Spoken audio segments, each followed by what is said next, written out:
गुरु परंपरा योग संस्थान में आपका स्वागत है। आज हम लोग मुख्य उपनिषद का रिवीजन करने वाले हैं। सिर्फ जो मुख्य उपनिषद में जो मेन पॉइंट्स हैं उसको लेकर के देखते हुए आगे बढ़ेंगे। हम पहले डिटेल में पढ़ चुके हैं, आज हम डिटेल में नहीं पढ़ेंगे। पेपर 2 यूनिट 2 में हमें मुख्य उपनिषद पढ़ना है, 10 मुख्य उपनिषद, उसको देखते हैं। पहले तो अब रिवीजन है तो आप पुरानी चीजें याद करते जाइए।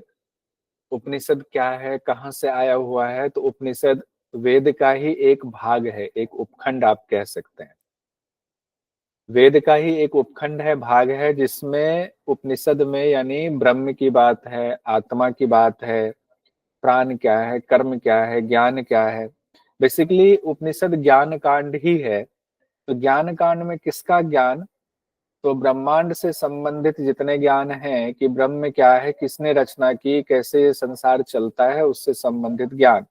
तो केंद्र में एक ही चीज आता है, ब्रह्म शब्द। तो ब्रह्म के बारे में, ब्रह्म की शक्ति के बारे में चर्चा। परम सत्य के लिए ब्रह्म शब्द का ही इस्तेमाल किया गया, तो सबके केंद्र में ब्रह्म है। अब सवाल आया अगर कि वेद में ज्ञान कांड का निरूपण कहाँ किया गया है? तो उपनिषद में किया गया है। वेद की विशेषता की वजह से विद्वानों ने वेद को 4 भाग में बांटा: संहिता, ब्राह्मण, आरण्यक और उपनिषद। कौन कौन सा? संहिता, ब्राह्मण, आरण्यक और उपनिषद। संहिता में सभी वेदों का, मंत्रों का संकलन जो है वो संहिता भाग कहा जाता है, जिसमें सारे मंत्रों का संकलन है। ब्राह्मण का हुआ उन मंत्रों का इस्तेमाल कैसे करना है, उसके यज्ञ अनुष्ठान की विधि है, उसको ब्राह्मण कहा जाता है।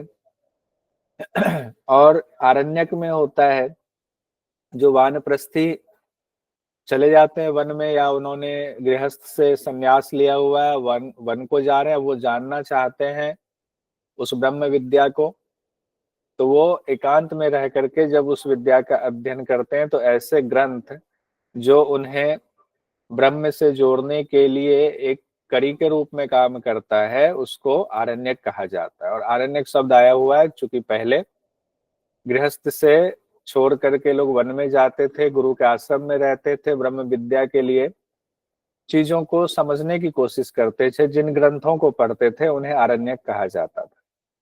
और सबसे लास्ट में जब उन चीजों को समझ करके एक क्षमता बनी कि अब हमें ब्रह्म ज्ञान की तरफ बढ़ना चाहिए, यानी संन्यास लेना चाहिए, तो ब्रह्म ज्ञान के बारे में जो ग्रंथ है जिसको पढ़ा जाता है वो उपनिषद है।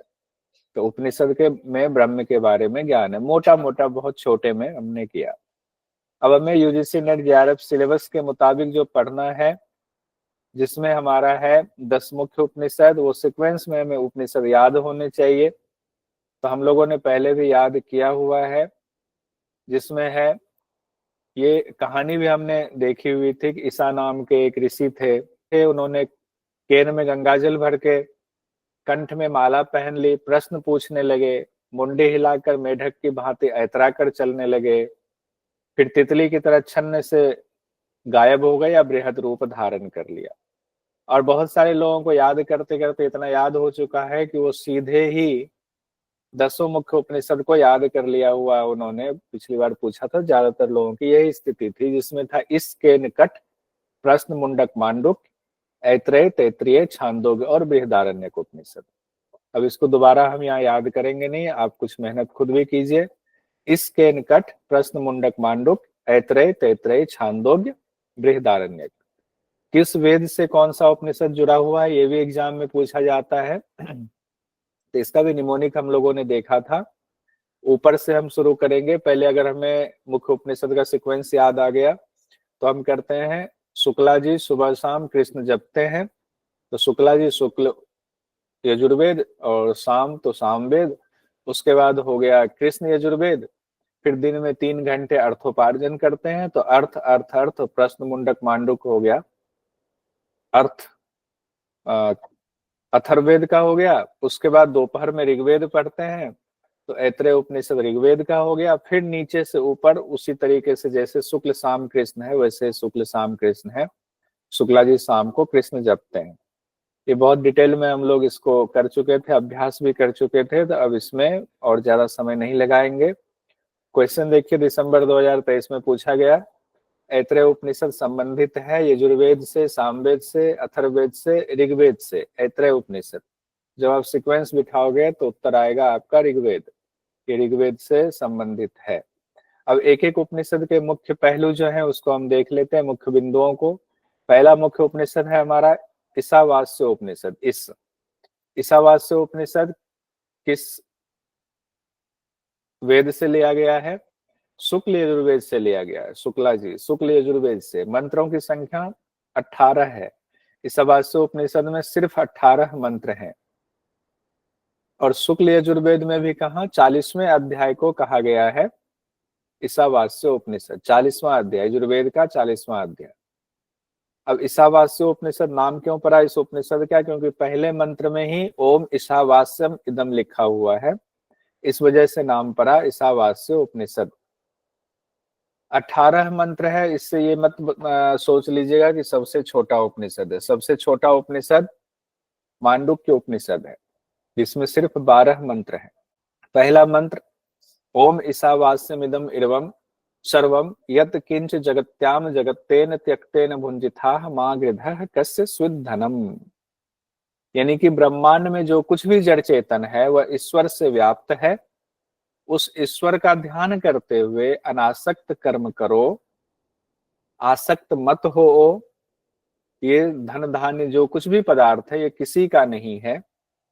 आप व्यवहार में जितना जरूरत है वेद सम्मत उतना आप व्यवहार करें, और किसी से लगाव ऐसा ना रखें कि उसमें आप मोह माया में पड़ गए। अनासक्त होना है। तो उपनिषद, सीधी सी बात है, उपनिषद डायरेक्ट की शुरुआत तो नहीं हो रही। 40वां अध्याय है यजुर्वेद का, तो उससे पहले बहुत सारी बातें आई होंगी। तो जहां से ब्रह्म विषय ज्ञान शुरू हुआ वहां से इसको लिया गया है। तो डायरेक्ट इसको पहला तो मंत्र नहीं माना जा सकता, बस उपनिषद का पहला मंत्र है। लेकिन इससे पहले बहुत सारी कथा कहानियां होंगी जहां से जुड़ करके ये मंत्र शुरू होता है। अब ईशावास्य उपनिषद के जो महत्वपूर्ण तथ्य हैं, पहला तो ये एग्जाम की दृष्टि से है, ईशावास्यमिदम शब्द होने से ईशावास्य उपनिषद नाम पड़ा। और इसमें कहा गया है अनासक्त भाव से, जैसे गीता में अनासक्त भाव से कर्म करने की बात हुई है, तो 100 साल जीने की इच्छा करनी चाहिए, ये बात भी कही गई है। कहा गया है कि अपने नीच कर्मों से, यानी अगर आप कर्तव्य कर्म नहीं कर रहे हैं तो आप आत्मा की हत्या करने वाले कहलाएंगे। फिर आपका जो जन्म होगा वो असुरिया लोक में होगा, यानी आप असुरिया लोक मतलब नीच योनियों में जन्म लेंगे। इसमें 5 शब्द ऐसे हैं ईशावास्य उपनिषद में जो परीक्षा की दृष्टि से बहुत महत्वपूर्ण है। वो है असुरिया, विद्या, अविद्या, संभूति, असंभूति। तो ये 5 शब्द याद कर लीजिए, ईशावास्य उपनिषद का है। असुरिया, विद्या, अविद्या, संभूति, असंभूति। हालांकि ये शब्द और जगह भी आ सकता है, विद्या अविद्या और जगह भी आएगा, लेकिन यहाँ पर इसकी जो व्याख्या जिस तरीके से की गई है वो बाकी ग्रंथों में नहीं है। असुरिया लोक, विद्या, अविद्या, संभूति, असंभूति, इसी पर पूरा उपनिषद टिका हुआ है, 5 शब्द पे। दूसरे मंत्र में ही जो अभी बात हुई 100 साल जीने की इच्छा करनी चाहिए। कैसे? तो कर्तव्य कर्म करते हुए, कर्तव्य कर्म का मतलब जो शास्त्रगत कर्म है उसको करते हुए जीवन जीने की इच्छा करनी चाहिए। तो अनासक्त हो गए वैसे ही। अब देखिए क्वेश्चन में जो आया हुआ है इसी मंत्र का, कुर्वन्ने वेह कर्माणि जिजीविषेच्छतम समाह एवं त्वयि नान्यथे तो अस्ति ना कर्म लिप्यते नरः। कर्म योग में कर्म बंधन से मुक्त होने का यह साधन किस ग्रंथ में बताया हुआ है? यही पूछा गया था क्वेश्चन में, सीधे मंत्र डाला गया था। जिजी विच्छेद शतम जैसे ही आया ना समाह, वैसे आपसे 100 साल जीने की बात हो रही है। कुर्वेन्नेह कर्माणि, कर्म तो करना ही है आपको, जो धर्मशास्त्र में जो बताया गया वेद सम्मत जो कर्म है वो करना है। तो ये ईशावास्य उपनिषद से लिया गया, योग सूत्र में है नहीं, ध्यान बिंदु उपनिषद रामायण में नहीं है, ये ईशावास्य उपनिषद का है। तो क्वेश्चन ऐसे भी पूछा जाता है। तीसरा मंत्र है असुरिया नामते लोका अंधेन तमसावृतः तास्ते प्रेत्य अभिगच्छन्ति के ये च आत्महनो जनाः। आत्महनो, आत्मा की हत्या करने वाला, असुरिया नाम ते लोको, असुरिया लोक में जाता है। यानी आत्मा की हत्या करने वाला मनुष्य मर करके असुरों के नाम से प्रसिद्ध नाना प्रकार की जो नीच योनियां हैं उसमें बार बार जन्म लेता है। असुरिया लोक मतलब नीच योनि। आत्मा की हत्या करने वाला असुरिया लोक में जाता है, एग्जाम की दृष्टि से ये आपने याद रखना है। अब उसके बाद अब हम सीक्वेंस में पढ़ रहे हैं। जब हमने पहले डिटेल में पढ़ा था, सीक्वेंस में ना पढ़ के 5 जो शब्द थे उस पर हमने जोर दिया था। आज हम उसको सीक्वेंस में पढ़ लेते हैं, एग्जाम में हो सकता है पूछा जाए। ईशावास्य उपनिषद में ये भी कहा गया है, परमेश्वर की विशेषता बताई गई है। परमेश्वर अचल है, मन से भी तीव्र गति वाले हैं, सबके आदि हैं, अरसत हैं मतलब सब कुछ जानने वाले हैं। उनको देवता भी नहीं जान सके, कठोपनिषद में भी ये बात आएगी कि देवता भी नहीं जान सके। दौड़ने वालों को वो स्थिर रहते हुए भी अतिक्रमण कर जाते हैं। उनकी शक्ति से ही मातृस्वा आदि देवता अपना कार्य करते हैं। मातृस्वा वायुदेव को कहा गया है। उसके बाद आगे 5वें मंत्र में कहा गया है वो ब्रह्म चलते भी हैं और नहीं भी चलते हैं। हर जगह मौजूद है तो उनको चलने की जरूरत क्या है। हम चल पहुंचेंगे वहीं वो ब्रह्म है तो हमें लगता है कि वो भी चल रहे हैं। वे दूर से दूर भी हैं। जब हम नहीं मानते तो हमारे लिए दूर है, अगर हम मानते हैं तो हमारे अंदर ही है, अत्यंत समीप भी है। संपूर्ण जगत के भीतर भी है, संपूर्ण जगत के बाहर भी वही है, यानी हर जगह व्याप्त है। अब जो साधक इस बात को गुरु से जान करके ऐसी साधना करके अपने कर्म में उतार करके उसी स्थिति में अवस्थित हो जाता है, तब उनकी स्थिति कैसी होती है, यानी ब्रह्म को साक्षात कर लेने वाले साधक की स्थिति कैसी होती है। 6ठे मंत्र में बताते हुए कहा गया है कि वो संपूर्ण प्राणियों को परमात्मा में देखते हैं और परमात्मा को संपूर्ण प्राणियों में देखते हैं। यानी उनके लिए अगर वो आंख घुमाएंगे तो पेड़ पौधे पत्ती जो कुछ भी है, जितने भी प्राणी है, कुत्ता है, गाय है, बिल्ली है, इंसान है, सब में वो ब्रह्म नजर आते हैं और सब में ब्रह्म नजर आते हैं।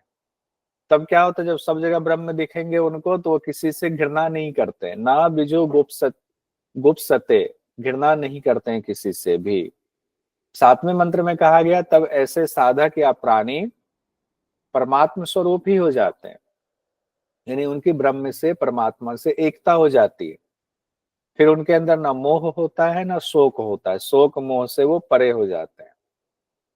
अब आगे कहा गया है 8वें मंत्र में, तब वो साधक तेजोमय हो जाता है, शुक्रम हो जाता है, बिना शरीर वाला अकायम हो जाता है, बिना छिद्र, माफी चाहूंगा, तब वो साधक उस शुक्रम यानी वहां परमात्मा के लिए कहा गया, उस शुक्रम यानी तेजो में परमात्मा को, बिना शरीर वाले परमात्मा को, बिना छिद्र वाले परमात्माओं को, बिना शिराओं वाले परमात्माओं को, शुद्ध शुभ अशुभ कर्मों से रहित परमात्मा को प्राप्त हो जाते हैं, अगर हम ब्रह्म को जान लें तो। अब यहाँ से परीक्षा की दृष्टि से बहुत इंपॉर्टेंट है, हो सकता है ऊपर से भी एग्जाम में आ जाए कि परमात्मा को प्राप्त होने वाला साधक उनकी स्थिति कैसी होती है। अब यहाँ से है, अंधम तमः प्रविशन्ति ये विद्याम उपासते ततो भूय ईविते ते तमो यऊ विद्याताम रताः। यानी अविद्या की उपासना, विद्या की उपासना की बात कही गई है। अविद्या की उपासना करेंगे तो अज्ञान रूप घोर अंधकार में जाते हैं, और विद्या की उपासना करेंगे तो उससे भी अधिक अंधकार में जाते हैं। इसमें कंफ्यूजन नहीं होनी चाहिए कि विद्या की उपासना में तो अच्छे में जाना चाहिए। हम लोग इसको डिटेल में पहले पढ़ चुके हैं, इसलिए रिवीजन है, रिवीजन में उतना डिटेल में नहीं जाएंगे कि विद्या का क्या अर्थ है, विद्या का क्या अर्थ है। सीधा है अविद्या की उपासना घोर अंधकार, अविद्या की उपासना उससे भी अधिक अंधकार में जाते हैं, पहले वाले से भी अधिक अंधकार में जाते हैं। यहाँ व्याख्याकारों ने सबने माना है, अविद्या को कर्म माना है, विद्या को ज्ञान माना है। 10वें मंत्र में कहा गया है अविद्या और विद्या की फिर बात की गई है कि अविद्या की अगर यथार्थ अविद्या की उपासना की जाए तो उसका फल अलग होगा, यथार्थ विद्या की उपासना की जाए तो उसका फल अलग होगा। इसका मतलब 9वें मंत्र में ये बात कही गई है कि अविद्या और विद्या की यथार्थ उपासना नहीं हो रही, उसके विकृत रूप में उपासना हो रही, आसक्ति वाले कर्म में उपासना हो रही है। 11वें मंत्र में फिर बात की गई है उसी विद्या अविद्या की, यानी ज्ञान और कर्म की, कि दोनों को अगर आप तत्व से जान लेते हैं, विद्या और अविद्या को, ज्ञान और कर्म को, और फिर जब एक साथ उपासना करते हैं तो उसका फल क्या होता है, एग्जाम में पूछा जाता है। कहते हैं अविद्या से मृत्यु को पार करके विद्या से अमृत को भोगता है। विद्याम चा विद्या च यह तत्वेद उभयम सह अविद्या मृत्युम तीर्त्वा विद्या अमृतम अश्नुते। अविद्या से मृत्यु को पार और विद्या से अमृत को भोगना, आत्म साक्षात्कार। अब सवाल में आ सकता है, इस आवाज से उपनिषद के मुताबिक विद्या की उपासना का फल है, विद्या की उपासना का क्या फल होगा, घोर अंधकार में पतन। अलग कही जा रही है, एक साथ की बात अलग होगी। इस आवाज से उपनिषद के मुताबिक यथार्थ विद्या की उपासना का फल अमृत की प्राप्ति, यथार्थ शब्द जुड़ गया हुआ है। उसके बाद आते हैं मंत्र संख्या 12 पर। अंधम तमः प्रविशन्ति ये संभूति उपासते ततो भूय इवते तमो यऊ संभूत्याम रता। ऊपर में असंभूति की बात है, नीचे संभूति की बात है। कहते असंभूति को उपासना करने वाला घोर अंधकार में जाता, उसी तरीके से, और संभूति को उपासना करने वाला उससे भी अधिक अंधकार में जाता है, क्योंकि यहाँ पर दोनों की अलग अलग उपासना हो रही है और विकृत रूप में हो रही है। क्वेश्चन में संभूति को उपासना करने वाले को क्या फल मिलता है, घोर से घोर अंधकार की प्राप्ति होती है। अब असंभूति का मतलब क्या होता है, विनाशशील देवता पितर मनुष्य की जो पूजा करते हैं उसको असंभूति कहते हैं। संभूति का मतलब होता है अविनाशी ब्रह्म की पूजा करना। मंत्र संख्या 13 में कहा गया है असंभूति की उपासना का अलग ही फल है, यानी बिना आसक्ति के अगर आप असंभूति को उपासना करते हैं उसका फल अलग होगा, और संभूति की उपासना अगर यथार्थ रूप में करते हैं बिना अहंकार के तो उसका अलग फल होगा, और अगर अहंकार के साथ आसक्ति के साथ करते हैं तो उसका फल ऊपर बता दिया गया है। बिना आसक्ति बिना अहंकार के करेंगे तो उसका फल नीचे 14वें मंत्र में दिया गया है कि संभूति असंभूति को जब यथार्थ रूप से जानते हुए एक साथ उपासना करते हैं तब असंभूति की उपासना से मृत्यु को पार हो जाते हैं और संभूति की उपासना से अमृत की प्राप्ति होती है। एग्जाम देखिए दिसंबर 2023 में पूछा गया, ईशावास्य उपनिषद के अनुसार मृत्युम तीर्थवा संबंधित है विद्या से, अविद्या से, संभूति से, विनाश से, संसार से। मृत्युम तीर्थवा शब्द जो है मृत्यु को पार कर, मृत्यु को पार कर किसके लिए कहा गया है, अविद्या के लिए कहा गया और विनाश के लिए कहा गया है। विद्या के लिए नहीं कहा गया, संभूति के लिए नहीं कहा गया, संसार के लिए नहीं कहा गया। अविद्या और विनाश की बात की गई है, विनाशशील जो चीजें, मृत्युम तीर्थवा। अगर ऊपर डिटेल में पढ़ेंगे तो आ जाएगा। अविद्या, अगर अविद्या और विद्या की एक साथ करें यथार्थ रूप जानकर तो मृत्यु से पार होना अविद्या के लिए कहा गया। वैसे ही कहा गया संभूति असंभूति में। असंभूति का अर्थ हमने देखा था जो विनाशशील चीजें हैं उनकी पूजा करने वाला, तो यहाँ पर वो शब्द ना दे करके विनाश से दे दिया गया। तो बी और डी ये आंसर सही होगा, बी और डी। ये क्वेश्चन देख लेते हैं, मृत्यु को पार कर अमृत की प्राप्ति कब होती है। मृत्यु को पार कर अमृत की प्राप्ति जब यथार्थ रूप से संभूति को उपासना, यथार्थ रूप असंभूति को उपासना, संभूति असंभूति की एक साथ उपासना, तो एक साथ उपासना से होगा। तीसरा वाला, अब भगवान के भक्त जब अंत काल में होते हैं, बस ईशावास्य उपनिषद कंप्लीट होने वाला है, तब कैसी प्रार्थना करते हैं, तो वो कहते हैं कि हे सबका भरण पोषण करने वाले, सूर्य के समान तेज से ढके हुए, मुझे आपका दर्शन करना है, इस आवरण को हटा लीजिए। तब ऐसा जो उस भाव में पहुंच जाता है, वो ब्रह्म से मिलना चाह रहा है, तब उनकी ऐसी दशा होती है। तब वो कहते हैं कि हमें आपके धाम में पहुंचना है, हमें अपने धाम ले चलिए, अपने सुंदर पथ से हमें ले चलिए। हमारे कोई कर्म अगर खराब हैं तो उनको भी आप माफ कर दीजिए, हमने कुछ अच्छा कर्म किया तो उस पर दृष्टि डालिए, बुरे कर्मों को हमें माफ कर दीजिए।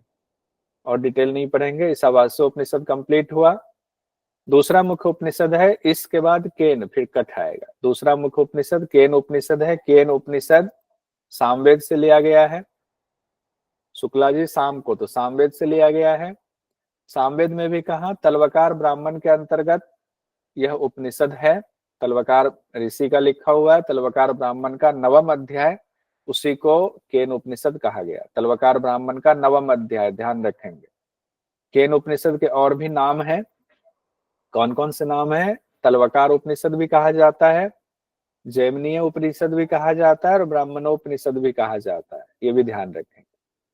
केन उपनिषद में 4 खंड में विभक्त है, प्रथम, द्वितीय, तृतीय, चतुर्थ खंड में, और सभी खंडों को मिलाकर के 34 मंत्र हैं इसमें, 34 मंत्र। केन उपनिषद नाम कैसे पड़ा, ये भी कहा गया। प्रथम मंत्र में जैसे ईशावास्य उपनिषद में इस वास्योमिदम कहा गया था, वैसे ही केन उपनिषद में भी प्रथम जो मंत्र में प्रथम शब्द है केनेशितम पतति प्रेषितम, तो केन शब्द की वजह से इसका नाम केन उपनिषद पड़ा है, केनेशितम। अब देखिए इसमें पहले मंत्र से ही, यानी केन उपनिषद ऐसा है जिसमें प्रश्न से शुरुआत हो रही है। गुरु और शिष्य के बीच में संवाद है और शुरुआत हो रही है पहले मंत्र से ही, प्रश्न से। तो कई बार एग्जाम में आता है कौन सा ऐसा उपनिषद है जिसकी शुरुआत प्रश्न से हो रही है, तो हम लोग प्रश्न उपनिषद भी सामने दिया जाएगा, तो प्रश्न उपनिषद ऑप्शन गलत है। प्रश्न उपनिषद की शुरुआत यानी पहला मंत्र प्रश्न से नहीं है, उसमें प्रश्न जरूर है लेकिन शुरुआत प्रश्न से नहीं है। केन उपनिषद की शुरुआत प्रश्न से हो रही है, पहले ही मंत्र से। प्रश्न भी क्या है? शिष्य अपने गुरु से 4 सवाल पूछते हैं। कौन से 4 सवाल हैं? किससे प्रेरित होकर मन विषयों में गिरता है, किससे नियुक्त होकर प्राण चलता है, किससे क्रियाशील होकर लोग वाणी बोलते हैं, किससे प्रेरित होकर आंख और कान अपना कार्य करते हैं। तो ये 4 सवाल पूछे गए एग्जाम में, ये भी सीक्वेंस में पूछ दिया जाता है। एक लाइन में हुआ किससे प्रेरित होकर मन प्राण वाणी आंख कान अपना कार्य करते हैं। देखिए एग्जाम में आया हुआ था 21 फरवरी 2023 को। जिन प्रश्नों के साथ केनोपनिषद प्रारंभ होता है उनके विषय हैं श्वेत कुष्ठा रक्त हैनी मन प्राण वाणी चक्षु एवं कर्ण। तो दूसरा ऑप्शन सही है। अब गुरु चारों सवालों के जवाब क्या देते हैं? पहला सवाल था किससे प्रेरित होकर मन विषयों में गिरता है, तो गुरु कहते हैं जो मन का भी मन है, यानी जो मन का कारण है। कारण मतलब क्या है? जो उत्पन्न करने वाला। मैं हूं, मेरा कारण कौन है? उनके कारण कौन है? उनके कारण लास्ट में जाएंगे तो सबके कारण एक ही होते हैं, ब्रह्म ही सबके कारण होते हैं। तो गुरु ऐसे नहीं कहते हैं ब्रह्म है, वो कहते हैं मन के भी जो मन है, यानी जो मन में शक्ति भर रहे हैं, मन को संचालित कर रहे हैं। प्राण के भी जो प्राण है यानी कारण है, वाणी के भी जो वाणी है, और जो कान और आंख के भी जो आंख है, उनकी शक्ति है, उन्हीं की वजह से ये सारी क्रिया हो रही है। और उसके बाद गुरु कहते हैं जो इस रहस्य को जान जाता है वो अमृत को प्राप्त हो जाता है। शिष्य पूरी बात अभी नहीं समझ पा रहे हैं। उसके बाद गुरु फिर से समझा रहे हैं कि उन तक ना तो चक्षु आदि इंद्रियां पहुंच सकती हैं, यानी कि तुम आंखों से देख ही नहीं सकते उनको, वाणी आदि इंद्रियां उनका वर्णन ही नहीं कर सकती हैं, जिनकी वजह से सारा संचालित हो रहा है। मन भी वहां नहीं पहुंच सकता है, और हम अपनी बुद्धि से भी उनको नहीं जान सकते हैं, और ना ही दूसरों से सुन करके उनको जान सकते हैं। तो उनके बारे में कैसे जो है पूरा वर्णन मैं कर पाऊं, क्योंकि मैंने भी अपने गुरुओं से यही सुना है और वही मैं तुमको बता रहा हूं। ये गुरु कह रहे हैं, मेरे गुरु ने भी यही बात कहा है। अब यहां ब्रह्म किसको जाने, तो जो वाणी के द्वारा तो नहीं बतलाया जा सकता, लेकिन जिनकी शक्ति से वाणी बोली जाती है। अभी मैं बोल रहा हूं तो बोलने से मैं ब्रह्म के बारे में नहीं बता सकता, क्षमता नहीं है, लेकिन मैं बोल रहा हूं, ये शक्ति संचालित हो रही है, आप सुन रहे हैं, तो ये जिनकी शक्ति से वाणी बोली जा रही है वही ब्रह्म है। अब उनको कैसे वर्णन करेंगे? जो मन से नहीं जाने जा सकते, लेकिन जिनकी वजह से मन जाना जाता है, मन क्रियाशील होता है। जो आंखों से नहीं देखे जा सकते, लेकिन जिनकी शक्ति से आंख देखने में समर्थ होती है, वही ब्रह्म है। बताओ भले उस ब्रह्म को आंख कैसे देख सकता है? जिनको कान से नहीं सुना जा सकता, बल्कि जिनकी शक्ति से कान सुनने में समर्थ है, वही ब्रह्म है। ये सब इसलिए कह रहा हूं, क्या पता एग्जाम में ये आ जाए। अभी तक ये वाला पोर्शन नहीं आया हुआ है। जो प्राण से भी नहीं जाने जाते, बल्कि जिनकी वजह से प्राण क्रियावान है, उसे ही तुम ब्रह्म जानो। अब इतना बताने के बाद अगर किसी को लगे कि मैं तो ब्रह्म के बारे में सब जान गया, तो गुरु कहते हैं कि ये अहंकार मत करना। अगर इतना संकेत समझ करके तुम्हें लग रहा है कि तुम ब्रह्म को जान लिया है, तो समझो कि तुमने बहुत थोड़ा जाना है, और तुम्हारा जानने के लिए भी बहुत कुछ शेष है। उसके बाद शिष्य ने कहा कि नहीं, मुझे तो मैं कंफ्यूज हो गया, मुझे लग रहा है मैं थोड़ा जानता भी हूँ, थोड़ा नहीं भी जानता, मैं इस स्थिति में पहुंच गया हूँ। तो अब गुरु कहते हैं कि जो ये मानते हैं कि वे ब्रह्म को जानते हैं, वो तो बिल्कुल नहीं जानते। और जो ये मान लेता है मैं तो ब्रह्म को जान गया हुआ हूँ, दरअसल वो बिल्कुल नहीं जानता। और जो मानता है कि मैं ब्रह्म को बिल्कुल नहीं जानता हूँ, जितना जानता जाता है उसके अंदर से अहंकार खत्म होता है कि ब्रह्म को मैं नहीं जान सकता, मैं नहीं जानता हूँ, दरअसल वे तो ब्रह्म को जानते हैं। यानी ऐसी स्थिति आपकी हो जाती है ब्रह्म को जानने के बाद। अब तृतीय खंड में आते हैं, केन उपनिषद में। इसमें देवताओं और असुर में भयंकर लड़ाई हुई। लड़ाई के बाद देवता लोग जीत गए। जीतने के बाद देवताओं में अहंकार आ गया कि मैंने ही, यानी हम देवताओं ने ही मिल करके राक्षसों को हराया है। तो अहंकार को देख करके ब्रह्मदेव ने क्या किया, अहंकार को तोड़ने के लिए एक यक्ष के रूप में उपस्थित हो गए उन देवताओं के सामने, जब उनकी विजय हुई थी। तो उनका अहंकार तोड़ने के लिए देवताओं का, तो देवता लोग परेशान हो गए कि ये कौन आ गए इस भयंकर रूप में। तो देवताओं ने अग्निदेव को भेजा कि आप पता लगाइए, पूछिए कौन है, हम लोगों ने अभी तो राक्षस को हराया है। तो जब वो गए, कहानी आपको पूरा हमने बताया हुआ है पहले, तो वहां पर अग्निदेव के अंदर अहंकार था, हम तो असुरों को हरा कर आए हैं। तो अग्निदेव ने से पूछा उन्होंने, कौन हो? तो अग्निदेव ने कहा कि मैं जातवेदा हूं। तो अग्निदेव का नाम एग्जाम की दृष्टि से देखिए, अग्निदेव को कहा जाता है जातवेदा। फिर अग्निदेव की परीक्षा ली यक्ष ने, कहा कि आप एक तिनका को जलाकर दिखाइए, आप अगर अग्नि है तो तिनका जल जाना चाहिए। तिनका जला नहीं, अग्निदेव लज्जित हो गए, उनकी शक्ति काम नहीं की, क्योंकि ब्रह्म ने वो शक्ति छीन ली थी, शक्तिहीन कर दिया था उनको उनका अहंकार तोड़ने के लिए। लेकिन फिर भी अहंकार खत्म नहीं हुआ, उन्होंने पूछा नहीं कि आप कौन हो, मुंह लटका कर वापस आ गए। फिर उसी तरह वायुदेव गए। वायुदेव का दूसरा नाम मातृस्वा है, ध्यान रखिए, मातृस्वा को वायुदेव कहा जाता है। उनको भी एक तिनका दिया उस यक्ष ने, ब्रह्म रूपी यक्ष ने कहा इस तिनके को आप हिला डुला के दिखाओ अपनी शक्ति से। तो शक्ति तो ब्रह्म की दी हुई थी, ब्रह्म ने शक्ति छीन ली, तो वो भी उस तिनके को नहीं हिला डुला पाए। तो वो भी वापस लौट आए, लेकिन उन्होंने भी पूछने की जहमत नहीं उठाई कि आप कौन हो, मैं हार गया, मेरी शक्ति काम क्यों नहीं कर रही है। आखिरकार इंद्रदेव वहां ऐरावत हाथी पर सवार होकर पहुंचे कि हम पूछते हैं कि आप कौन हैं। तो यक्ष गायब हो गए, और जहां यक्ष थे गायब हुए, वहीं पर हिमाचल कुमारी यानी उमा देवी, माँ पार्वती उपस्थित हो गई।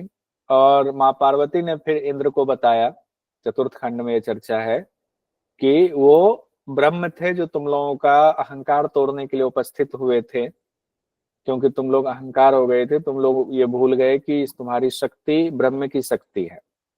तब वहां इंद्रदेव को यह ज्ञान हुआ, फिर सारे देवताओं को यह पता चला है। अब यहीं पर ये बात आती है कि सबसे मुख्य देव कौन से हुए? तो इंद्रदेव हुए, क्योंकि अग्नि और वायु गए और वापस आ गए, वो पता नहीं लगा पाए क्या है। इंद्रदेव गए, वो पता लगा कर आए कि हाँ ये ब्रह्म थे। तो इंद्र को इसलिए सर्वश्रेष्ठ भी माना जाता है।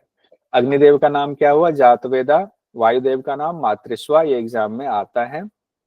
इसी में ब्रह्म का आधिदैविक उपदेश भी है, ये एग्जाम में आ सकता है। आधिदैविक उपदेश में क्या है कि ब्रह्म सांकेतिक उपदेश की तरह है। जैसे अपने भक्त को कुछ झलक दिखला जाता है, जैसे बिजली की चमक की तरह, जैसे बिजली चमकती है तो कितने क्षण भर में खत्म हो जाता है, उसी तरह अगर आपके अंदर भगवान से जिज्ञासा हो, आप कर्तव्य कर्म करने वाले हो, तो भगवान का कभी क्षण भर के लिए आपको दर्शन होगा।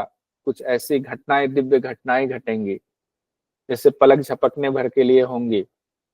तब आपकी जिज्ञासा और बढ़ती है, उस पल को आप और ज्यादा लंबा करना चाहते हो, तो ब्रह्म का प्रेम पूर्वक आप स्मरण करना चाहते हो, ताकि आपको साक्षात्कार हो जाए। तो ये ब्रह्म जो है आधिदैविक उपदेश है कि अपने शिष्यों को वो उसी तरह से झलक दिखलाते हैं। यहाँ ब्रह्म का नाम तद्वन बताया गया है कि तद्वन उनका नाम है। जब वो अपने शिष्य पर मेहरबान होते हैं तो उनको झलक दिखलाते हैं। फिर जब आप गुरु से शिक्षा लेकर के उस ब्रह्म की उपासना में जुड़ते हो तो वहां आप कृतार्थ होते हो, उनकी प्राप्ति होती है। अब उनकी उपासना कैसे करें, गुरु बताएंगे। उपासना के 3 शब्द दिए गए, तप, दम और कर्म। तपस्या से, दम से, इंद्रियों के दमन से, और कर्तव्य कर्म से, इन 3 चीजों से आप उनकी उपासना कर सकते हैं। और जो इस ब्रह्म विद्या को भली भांति जान लेता है, उनके सारे पाप नष्ट हो जाते हैं, फिर सर्वश्रेष्ठ स्वर्ग लोक में वो प्रतिष्ठित हो जाते हैं। अब कुछ क्वेश्चन 1-2 देख ले। ठीक है, किस उपनिषद की शुरुआत प्रश्न से होती है? तो केन उपनिषद की शुरुआत प्रश्न से होती है। किससे प्रेरित होकर मन, प्राण, वाणी, आंख, कान अपना करते हैं? ये 4 सवाल किस उपनिषद में है? तो ये है प्रश्न उपनिषद में। माइक बंद कीजिए, अभी कोई सवाल नहीं, इसमें सवाल लेंगे तो गड़बड़। जिनको सवाल है वो डिटेल वाला क्वेश्चन देखिए। मातृस्वा किस देवता को कहा गया है? वायु देवता का नाम मातृस्वा है। जातवेदा किस देवता को कहा गया है? अग्निदेव का नाम जातवेदा है। केन उपनिषद में तद्वन किन के लिए इस्तेमाल किया गया शब्द? ब्रह्म के लिए तद्वन शब्द का इस्तेमाल किया गया है। केन उपनिषद के मुताबिक उस ब्रह्म की उपासना के क्या उपाय बताए गए हैं? तप, दम और कर्म, वो उपाय बताया गया। तप से, दम से और कर्म से आप उस ब्रह्म की प्राप्ति कर सकते हैं। कौन सा उपनिषद वेद के ब्राह्मण भाग से लिया गया है? ईशावास्य, ये केन उपनिषद ब्राह्मण भाग से लिया गया है। ऊपर हम लोगों ने देखा तलवकार ब्राह्मण। जैमिनी उपनिषद किस उपनिषद का दूसरा नाम है? केन उपनिषद का ही दूसरा नाम जैमिनी उपनिषद है। केन उपनिषद के कई और नाम हैं, कौन सा युग्म सही है? तलवकार ब्राह्मण, आरण्यक, जैमिनी ब्राह्मण, आरण्यक, तलवकार ब्राह्मण और जैमिनी। तो तलवकार ब्राह्मण और जैमिनी, यही नाम हम लोगों ने 3 और नाम देखा था। क्रमशः मातृस्वा, जातवेदा इनके पर्यायवाची हैं। मातृस्वा कौन से हो गए? वायु को मातृस्वा कहते हैं, जातवेदा अग्नि है, तो क्रम से यही हो गया, वायु और अग्नि। अग्नि, वायु और इंद्र में सर्वश्रेष्ठ किसे कहा गया है? अग्नि, वायु, इंद्र में इंद्र को, क्योंकि वो जान करके आए थे कि ब्रह्म है जो हमारे अहंकार को दूर करने आए हुए। इस हो गया, केन हो गया। अब हमारा तीसरा मुख्य उपनिषद कठोपनिषद पर आएगा। कठोपनिषद कृष्ण यजुर्वेद से लिया गया है। कठोपनिषद जाना जाता है यम और नचिकेता के संवाद के लिए। इसमें 2 अध्याय है। प्रथम अध्याय में 3 वल्ली है, फिर द्वितीय अध्याय में 3 वल्ली है, तो इस तरह से देखें तो 6 वल्ली है। कुल मंत्रों की संख्या 119 है कठोपनिषद में। और कठोपनिषद में आगे देखते हैं, ओम सहना भवतु सहनौ भुनक्तु सह वीर्यं करवावहै तेजस्विनावधीतमस्तु मा विद्विषावहै। शांति पाठ दिया गया है, जिसका अर्थ है वह परमात्मा हम दोनों यानी गुरु और शिष्य की साथ साथ रक्षा करे, साथ साथ पालन करे, साथ साथ सामर्थ्य प्राप्त करे, दोनों का पढ़ा हुआ तेजस्वी हो, दोनों कभी भी द्वेष ना करे। आगे बढ़ते हैं, मेन पॉइंट पर आते हैं। वाजश्रवा जो जिनका नाम अरुण है, उनके पुत्र है उद्वालक ऋषि, जिनको वाजश्रवस भी कहा जाता है। वाजश्रवस का मतलब हुआ वाजश्रवा के पुत्र।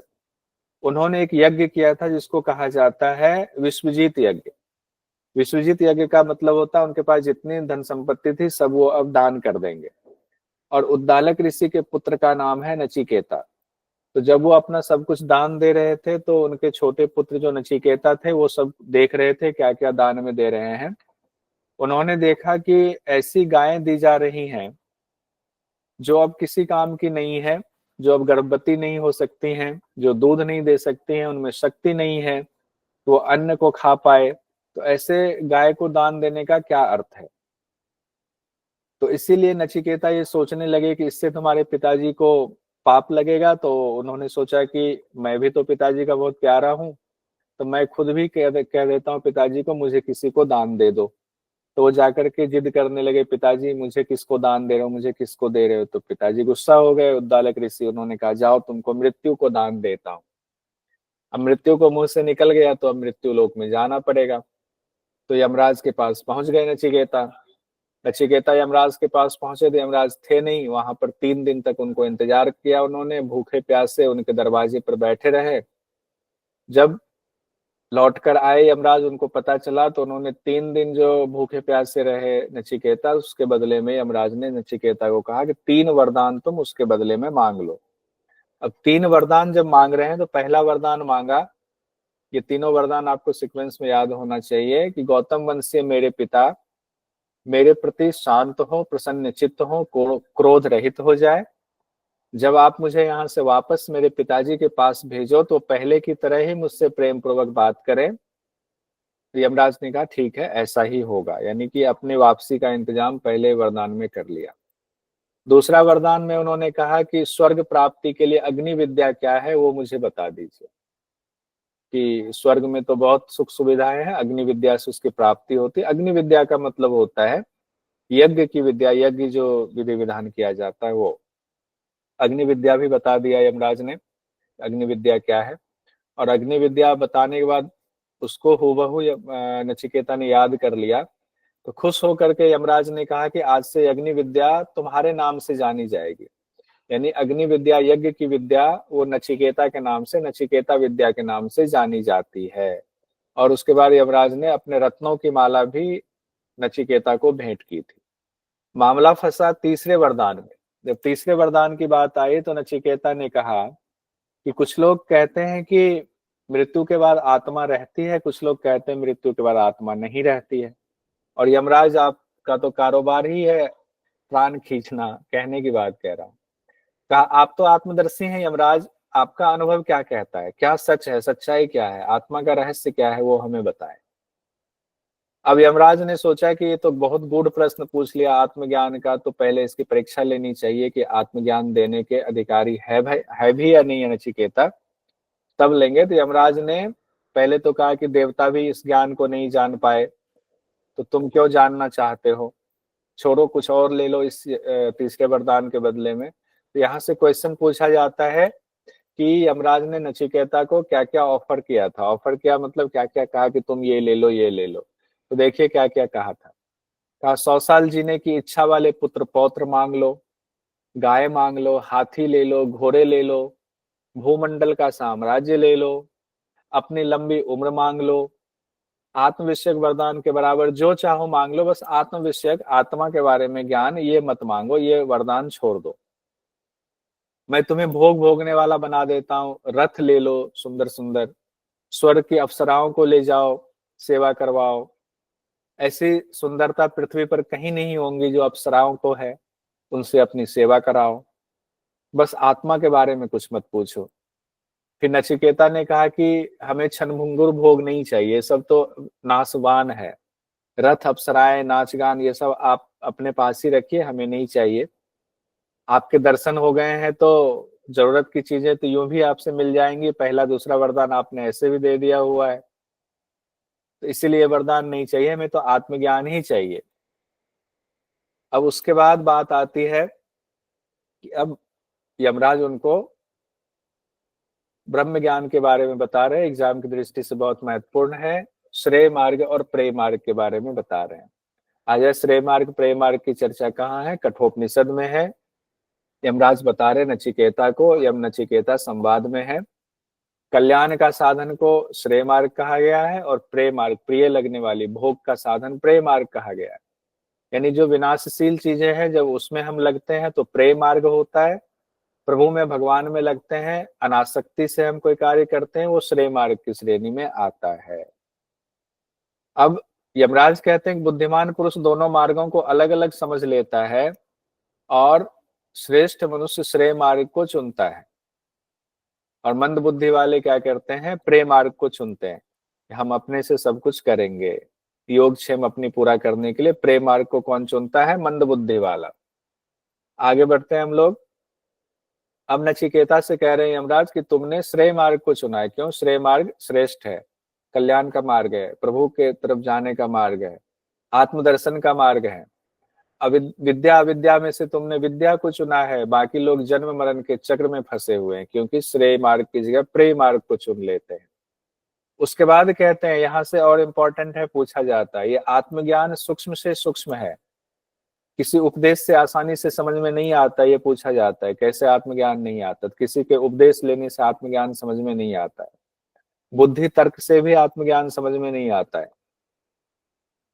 उसके बाद कहते हैं कर्मों के फलस्वरूप भोग समूहों की निधि मिलती है। अगर आप कर्म करते हैं तो वो निधि कितनी भी महान क्यों ना हो, उसका विनाश निश्चित है, अतः वो अनित्य है। यानी भोगशील चीजें आप कितना भी अच्छा कर्म कर लो, आपको स्वर्ग ही क्यों ना मिल जाए, स्वर्ग का भी में भी रहने की आपकी अवधि का नाश होना तय है। जैसे मृत्यु लोक में रहते हैं वैसे ही स्वर्ग लोक की भी अपनी अवधि है। अब आगे कहते हैं कि इसीलिए अग्नि विद्या सहित कर्म अनासक्त होकर करने से मैंने परमात्मा को प्राप्त कर लिया। यानी यमराज अपने बारे में कह रहे हैं मैंने कैसे परमात्मा को प्राप्त किया।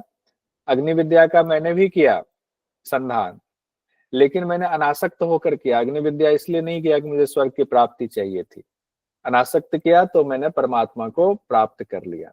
वो परमात्मा कहाँ है, तो हृदय गुफा में छुपे हुए है, बहुत ही गूढ़ है, सर्वव्यापी है, सनातन है। और जब तुम उसको प्राप्त कर लोगे तो तुम्हारे सारे हर्ष और शोक खत्म हो जाएंगे। पाने वाला उनको परमात्मा को मग्न हो जाता है। अब नचिकेता के अनुरोध पर सबसे पहले परमात्मा का नाम बता रहे हैं। कहते हैं परमात्मा का नाम ओम है, उनका नाम ओम है। यही एक अक्षर ब्रह्म है, यही एक अक्षर परब्रह्म भी है। अब आगे बढ़ते हैं। स्वरूप बताया जा रहा है आत्मा का। कहते हैं नित्य ज्ञान स्वरूप आत्मा ना तो जन्मता है ना मरता है, ना किसी का कार्य नहीं, यह ना किसी का कार्य है। अजन्मा पुरातन नित्य एक रस रहने वाला है आत्मा। ये लाइन हटा दो इसको। ये ना घटता है ना बढ़ता है, शरीर के नाश होने पर भी इसका नाश नहीं होता है। जो गीता में बात कही गई है तकरीबन वही बात है यहाँ भी है। यह चेतन स्वरूप है। अगर कोई इसको मारने वाला या मरने वाला समझता है तो वह आत्म स्वरूप को जानता ही नहीं है। तो आत्मा का स्वरूप क्या हुआ, वह नित्य है, अजन्मा है, कोई उसको मार नहीं सकता, कोई काट नहीं सकता। अब इस जीवात्मा यानी कि हमारे हृदय में जो जीवात्मा है, आत्मा जब जीव में फंस गया हुआ है तो कहते हैं वहीं जीवात्मा के हृदय गुफा में ही परमात्मा का भी वास है। वो सूक्ष्म से अति सूक्ष्म है, वो महान से भी महान है। और जब परमात्मा की कृपा होती है, यानी जब हम कर्तव्य कर्म करते हैं तो परमात्मा की हमारे ऊपर कृपा होती है। जब कृपा होती है तभी कोई साधक उनको देख पाता है। वह बैठा हुआ ही दूर पहुंच जाता है। ऊपर उपनिषदों में भी यही बात कही गई थी, ईशावास्यों में भी, केन उपनिषद में भी, कठोर उपनिषद में भी यही बात है। दूसरे तरीके से सोता हुआ भी सब और चलता रहता है, उन्हें ऐश्वर्य का तनिक भी अभिमान नहीं है। अब मेरे यानी कि मेरे अलावे जो इस तरह की बुद्धि वाले हैं, उन परमदेव को जानने का अधिकारी भला दूसरा कैसे हो सकता है। उनके लिए तो पहले ऐसी बुद्धि होनी चाहिए। अब जो परमात्मा को पहचान लेता है वह पुरुष कभी शोक नहीं करता है। यही उसकी पहचान है। कैसे पहचान होगी कि कौन परमात्मा को जान गया, कौन आत्मदर्शी हो गया, तो वो पुरुष कभी शोक नहीं करता है। तो परमात्मा कैसे मिलते हैं, तो प्रवचन से तो नहीं मिलते हैं, बुद्धि से भी नहीं मिलते हैं, सुनने से भी नहीं मिलते। प्रवचन ना देने से मिलेगा, ना सुनने से मिलेगा, ना बुद्धि से मिलेगा। तो कैसे मिलते हैं, वो जिनको स्वीकार कर लेते हैं उन्हीं के लिए वे अपने यथार्थ स्वरूप को प्रकट करते हैं। वो इतने शक्तिशाली हैं कि आपके मेहनत से नहीं मिलेंगे। आप कर्तव्य कर्म कीजिए वेद सम्मत, फिर आपको अगर वो स्वीकार कर लेंगे तो उन्हीं के लिए आप वो अपना स्वरूप प्रकट करते हैं। और कौन प्राप्त नहीं कर सकता है, जो मनुष्य अपनी सूक्ष्म बुद्धि से भी उनको प्राप्त नहीं कर सकता, क्योंकि वो बुरा आचरण करने वाला है। अगर बुरा आचरण कर रहे हैं, कितना भी विद्वान आप ज्ञानी हैं, आप प्राप्त नहीं कर सकते। अशांत भी प्राप्त नहीं कर सकता, जिनका मन अशांत है, जिनकी इंद्रियां संयमित नहीं है, वो भी प्राप्त नहीं कर सकता है। ब्राह्मण क्षत्रिय जो अपने आप को श्रेष्ठ समझते हैं वो भी प्राप्त नहीं कर सकते हैं, क्योंकि वो दोनों भी तो उनका भोजन बन जाते हैं। प्रथम अध्याय तृतीय वल्ली में आते हैं, जीवात्मा और परमात्मा के संबंध के बारे में कहा गया है। इस शरीर में जीवात्मा भी है, परमात्मा भी है, दोनों छाया और धूप की तरह परस्पर अलग अलग है। तो उनके लिए छाया तपो शब्द का इस्तेमाल किया गया है। यानी कि इस शरीर में दो चीजें हैं, एक तो जीवात्मा है और एक परमात्मा है, दोनों साथ साथ रहते हैं। अब यहाँ पर जो एग्जाम की दृष्टि से बहुत महत्वपूर्ण है वो है कि जीवात्मा रथ का स्वामी है। अब इसको समझा रहे हैं, इस शरीर को समझा रहे हैं कि जीवात्मा रथ का स्वामी है, शरीर रथ है, बुद्धि सारथी है, मन लगाम है। यहाँ से क्वेश्चन पूछा जाता है। इंद्रिय घोड़े हैं, इंद्रियों के विषय घोड़ों के रास्ते हैं, जीवात्मा ही सबका भोगता है। इस तस्वीर से समझने की कोशिश कीजिए। देखिए इसमें कहा गया है ये आत्मा बैठा हुआ है राजा, ये जो सारथी है ये बुद्धि है, मन जो है वो लगाम है, घोड़े इंद्रिय हैं, और घोड़े जिन रास्तों पर चल रहे हैं वो इंद्रियों के विषय जो है वो रास्ते हैं। तो एग्जाम में ये पूछा जाएगा, इसको एक बार मन में बिठा लेंगे तो दिक्कत नहीं होगी। उसके बाद कहते हैं सारथी विवेकहीन हुआ तो घोड़े वश में नहीं रहेंगे, और सारथी विवेकशील अगर हुआ तो घोड़े वश में रहेंगे। यानी सारथी के ऊपर सब कुछ है। यानी बुद्धि अगर आपकी विवेकहीन होगी तो आप गलत रास्ते पर जाएंगे, बुद्धि आपकी विवेकशील होगी तो इंद्रियों को कंट्रोल करके सही रास्ते पर जाएंगे। विवेकहीन बुद्धि वाला परम पद को प्राप्त नहीं कर सकता, विवेकशील बुद्धि वाला परम पद को प्राप्त कर लेता है। श्रेष्ठता का क्रम बताया गया है, किससे ज्यादा कौन बलवान है ये भी पूछा जाता है। इंद्रिय से बलवान विषय है, विषय से बलवान मन है, मन से बलवान बुद्धि है, बुद्धि से बलवान यह आत्मा है, यह श्रेष्ठ है।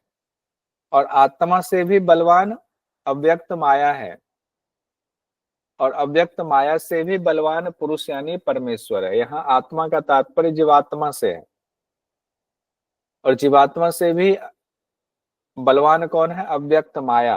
और माया से भी बलवान कौन है? पुरुष है। पुरुष मतलब परमेश्वर, ब्रह्म की बात हो रही है। पुरुष से श्रेष्ठ यानी उस परमेश्वर से श्रेष्ठ कुछ भी नहीं है। अब परम पुरुष के दर्शन का क्रम क्या हो, कैसे दर्शन करेंगे? तो हम अपने इंद्रियों को समेटेंगे, जैसे योग दर्शन में कहा गया है, वाक आदि इंद्रियों को मन में निरुद्ध करें, मन को ज्ञान रूपी बुद्धि में विलीन करें, उल्टे क्रम में प्रतिप्रसव। ज्ञान स्वरूप बुद्धि को महान आत्मा में विलीन करें, फिर उसको शांत स्वरूप परमात्मा में विलीन कर देंगे। जैसे फैला हुआ है उल्टे क्रम में आते जाएंगे। तत्व ज्ञान की तुलना की बात आती है। तत्व ज्ञान की तुलना छुरे की धार के समान दुर्गम बताया गया है। जैसे छुरे का धार होता है उस पे चलना, उससे कैसे डर लगता है, बच्चों को कहते हैं दूर रहो, वैसे ही तत्व ज्ञान की तुलना की गई है। यहाँ एक मंत्र है, उत्तिष्ठ जागृत प्राप्य वरान निबोधत छुरस्य धारा निशिता दुरत्यया दुर्गम पथस्त तक्वयो वदंती। ये कठोपनिषद में अध्याय 1 बल्ली 3 मंत्र 14वां है, जिसका अर्थ होता है उठो जागो और श्रेष्ठ महापुरुषों के पास जाकर उस ब्रह्म का ज्ञान प्राप्त करो। यानी गुरु के पास जाकर के त्रिकालज्ञ ज्ञानी जन उस तत्व ज्ञान के मार्ग को छुरे की तीक्ष्ण धार के समान दुर्गम बतलाते हैं। और यहीं से स्वामी विवेकानंद जी ने कठोपनिषद से ही ये पहला लाइन उठाया था, उत्तिष्ठ जागृत प्राप्य वरान्नि बोधत, जिसका उन्होंने युवाओं को उपदेश दिया था। उठो जागो, तब तक नहीं रुको जब तक लक्ष्य ना प्राप्त हो जाओ। इसका तात्पर्य है कर्तव्य कर्म करो, गुरु को ढूंढो, आत्मदर्शन की तरफ आगे बढ़ो। आगे तत्व ज्ञान अगर आप जान लेते हैं तो क्या होता है, तो आप मृत्यु के मुख से यानी जन्म मृत्यु के चक्र से छूट जाते हैं। और जो इस ज्ञान को सुनता भी है, सुनाता भी है, वो भी अत्यंत फल को प्राप्त होता है। कहा गया जल से भी पहले हिरण्यगर्भ प्रकट हुए और तपोबल से सबके हृदय में प्रविष्ट हो गए और जीवात्मा के साथ रहने लगे। यानी सृष्टि का क्रम बता रहे हैं। जो साधक यथार्थ रूप से ऐसा देखता है वही ठीक देख रहा है, यही ब्रह्म के बारे में जानकारी है। जिनकी वजह से सूर्यदेव का अस्त और उदय होता है, जिनके अंदर सभी देवता प्रविष्ट होते हैं, सब उन्हीं में ठहरे हुए हैं, हे नचिकेता वही ब्रह्म है। कठोपनिषद का, कठोपनिषद द्वितीय अध्याय का द्वितीय बल्ली। यहाँ पर यह भी इंपॉर्टेंट है परीक्षा की दृष्टि से। इसमें कहा गया शरीर 11 द्वारों वाला है, एक नगर की तरह है, किले की तरह है, और हृदय जो है महल है। उस हृदय रूपी महल में परमेश्वर परमात्मा विराजमान है। तो शरीर हो गया एक नगरी, एक नगर जिसके 11 रास्ते हैं, उसमें हृदय जो है वो महल है, उसी में, महल में ही तो रहेंगे परमेश्वर, उसी में परमेश्वर रहते हैं। अब आगे बढ़ते हैं।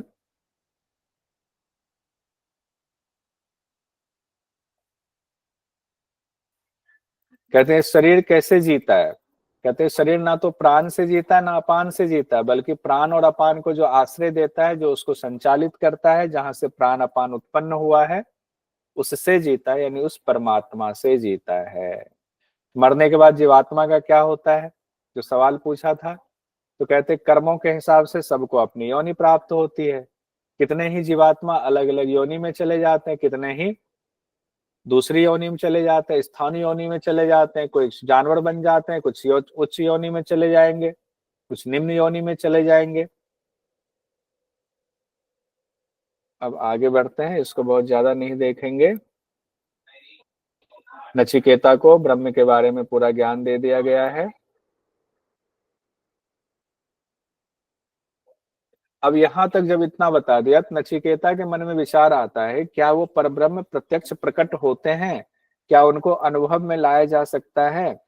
तब उस पर यमराज कहते हैं, उस ब्रह्म के सामने सूर्य भी प्रकाशित नहीं होता। ऐसे सूर्य की रोशनी से हम परेशान होते हैं, कितनी रोशनी सूर्य में है, लेकिन उस ब्रह्म में इतना प्रकाश है कि सूर्य भी टॉर्च के समान हो जाता है। जैसे सूर्य की रोशनी और दिन में आप टॉर्च जलाएं तो टॉर्च का कुछ प्रकाश पता नहीं चलता है, वैसे उस ब्रह्म के सामने सूर्य के प्रकाश का भी कुछ पता नहीं चलता है, क्योंकि ब्रह्म से ही सूर्य की उत्पत्ति हुई है। वहां चंद्रमा तारा भी प्रकाशित नहीं होता है, उनके अंश मात्र प्रकाश से जो प्रकाशित होते हैं, सूर्य वगैरह, भला उनको कैसे प्रकाशित कर सकते हैं, वहां कैसे प्रकाशित होगा।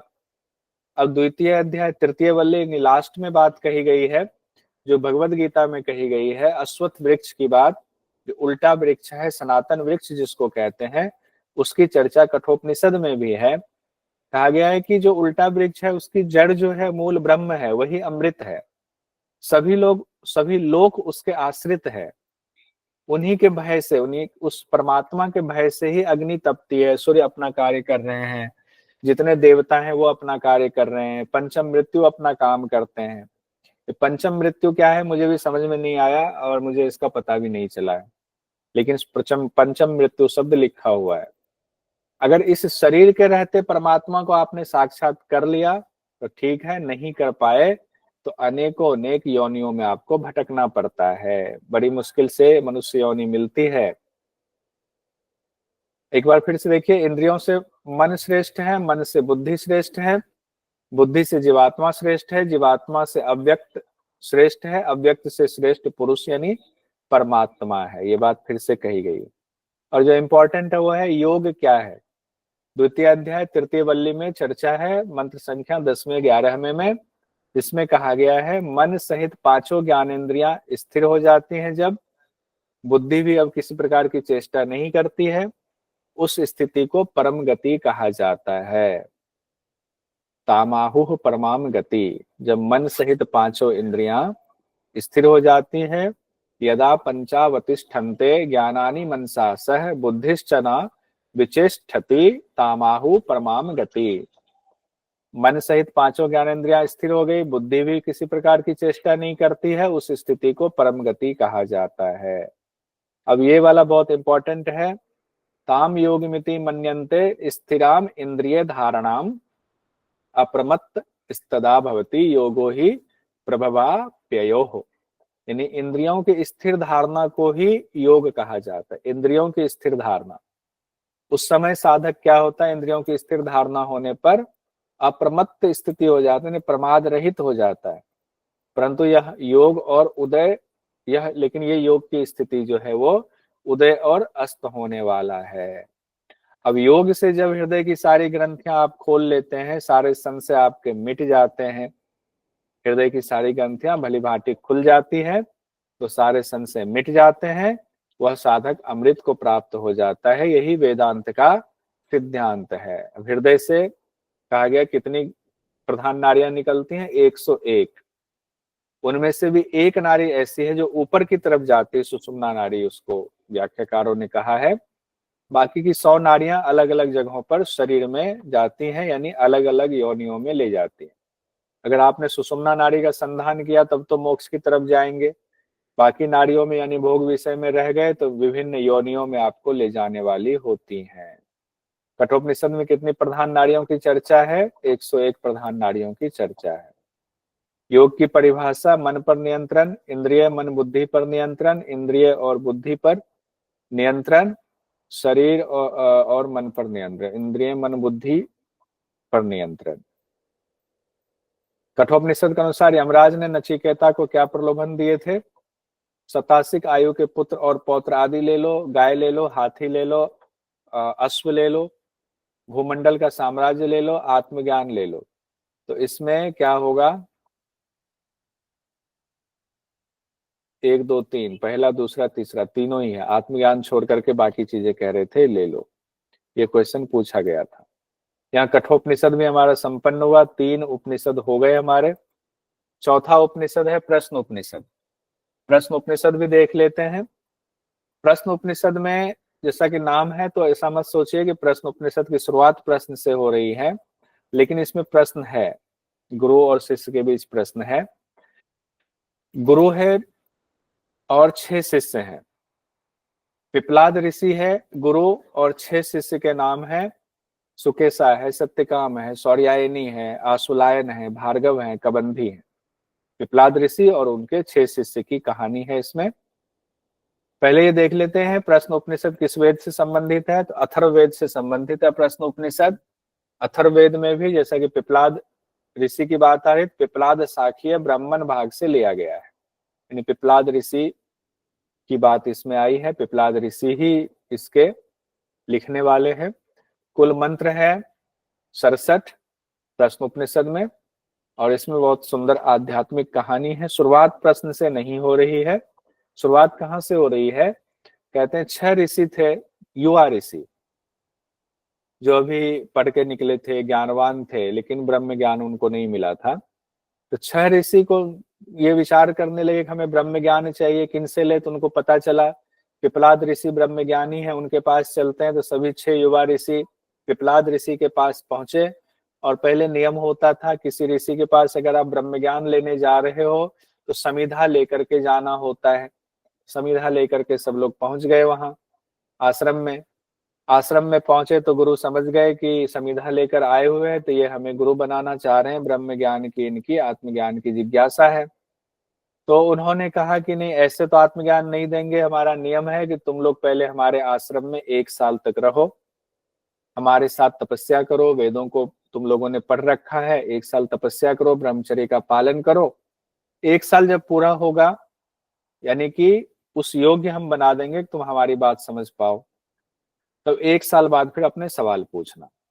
तो ये सभी 6 ऋषि जो सुकेशा, शिवी कुमार, सौर्यायनी, अश्वलायन, भार्गव और कबंधी थे, ये सभी 1 साल तक रहे, और 1 साल पूरा होने के बाद फिर ये लोग सवाल पूछना अब शुरू कर रहे हैं। अब वो समय आ गया, अपनी जिज्ञासा ये खत्म करेंगे। तो सवाल जो पूछ रहे हैं, सवाल पूछने का क्रम क्या है उसको देख लेते हैं। ये क्वेश्चन पूछा जाता है। पहला क्वेश्चन किसने पूछा, दूसरा किसने पूछा, इसका एक निमोनिक बनाया हमने। कबंधी भागा अश्व से, शौर्य दिखाकर सत्य बोलकर सुकेशा से मिला। कबंधी भागा अश्व से, शौर्य दिखाकर सत्य बोलकर सुकेशा से मिला। तो पहला प्रश्न कबंधी का, दूसरा भार्गव का, तीसरा आश्वलायन जी का, चौथा सौर्यायनी, पांचवा सत्यकाम, और अंतिम सवाल, छठा सवाल सुकेशा जी का होगा। तो इस तरह से सीक्वेंस है। इस सीक्वेंस को याद करना होगा। एक एक कर सवाल देखिए। पहला सवाल कबंधी जी का है। कबंधी जी पूछ रहे हैं, जिससे ये सभी जीव नाना रूपों में प्रकट होते हैं, जो इसका सुनिश्चित कारण है वो कौन है? तो पिपलाद ऋषि कहते हैं, यहीं पर रई और प्राण की चर्चा एग्जाम में पूछा जाता है। रई और प्राण की चर्चा कहाँ है? तो रई और प्राण की चर्चा है प्रश्न उपनिषद में। तो वेदों में कहा गया है, पिपलाद ऋषि कहते हैं, प्रजापति को सृष्टि रचना की इच्छा हुई तो उन्होंने तपस्या किया, और तप से उन्होंने एक जोड़ा उत्पन्न किया। किसका? रई और प्राण का एक जोड़ा उत्पन्न किया। अब प्रजापति की इच्छा से ही रई और प्राण ने बाकी प्रजाओं को उत्पन्न किया, मतलब सृष्टि की रचना की। तो सबसे पहले रई और प्राण आया। तो रई क्या है, प्राण क्या है? तो रई और प्राण के स्वरूप के बारे में कहा गया है प्रश्न उपनिषद में, चंद्रमा ही रई है, सूर्य ही प्राण है। जो मूर्त और अमूर्त है वो रई है, जो सबकी जीवनी शक्ति है वो प्राण है। मांस मेद अस्थि मज्जा इत्यादि मूर्त, आकाश वायु इत्यादि अमूर्त है, ये सब रई है, और उसमें जो शक्ति भर रहे हैं वो प्राण है। अब दूसरा सवाल भार्गव ऋषि का है, जो 3 सवाल पूछते हैं। कुल कितने देवता प्रजा को धारण करते हैं, कौन कौन प्रकाशित करते हैं, सर्वश्रेष्ठ कौन है। तो विप्लाद ऋषि कहते हैं वैसे तो सबका आधार आकाश रूप देवता ही है, आकाश से ही उत्पन्न हुए हैं वायु अग्नि जल पृथ्वी, इस शरीर के धारक देवता ये सब है। एकादश इंद्रियां भी शरीर के देवता हैं, लेकिन आकाश ही सबको धारण करने वाले हैं। लेकिन उसके बावजूद प्राण सर्वश्रेष्ठ है, सभी प्राण के ही आश्रित है। प्राण क्या हुआ, रई और प्राण हुआ ना, प्राण सबके आश्रित हैं, प्राण पर सब आश्रित हैं, प्राण से ही सभी आश्रित हैं। एक एक करके फिर से हम लोग देख लेते हैं। 2 प्रश्न का हम लोगों ने देख लिया हुआ है, इतना लंबा विस्तार में ना जाते हुए हम लोग 6 के 6 सवाल एक साथ टेबल में देख लेते हैं। एक सेकंड।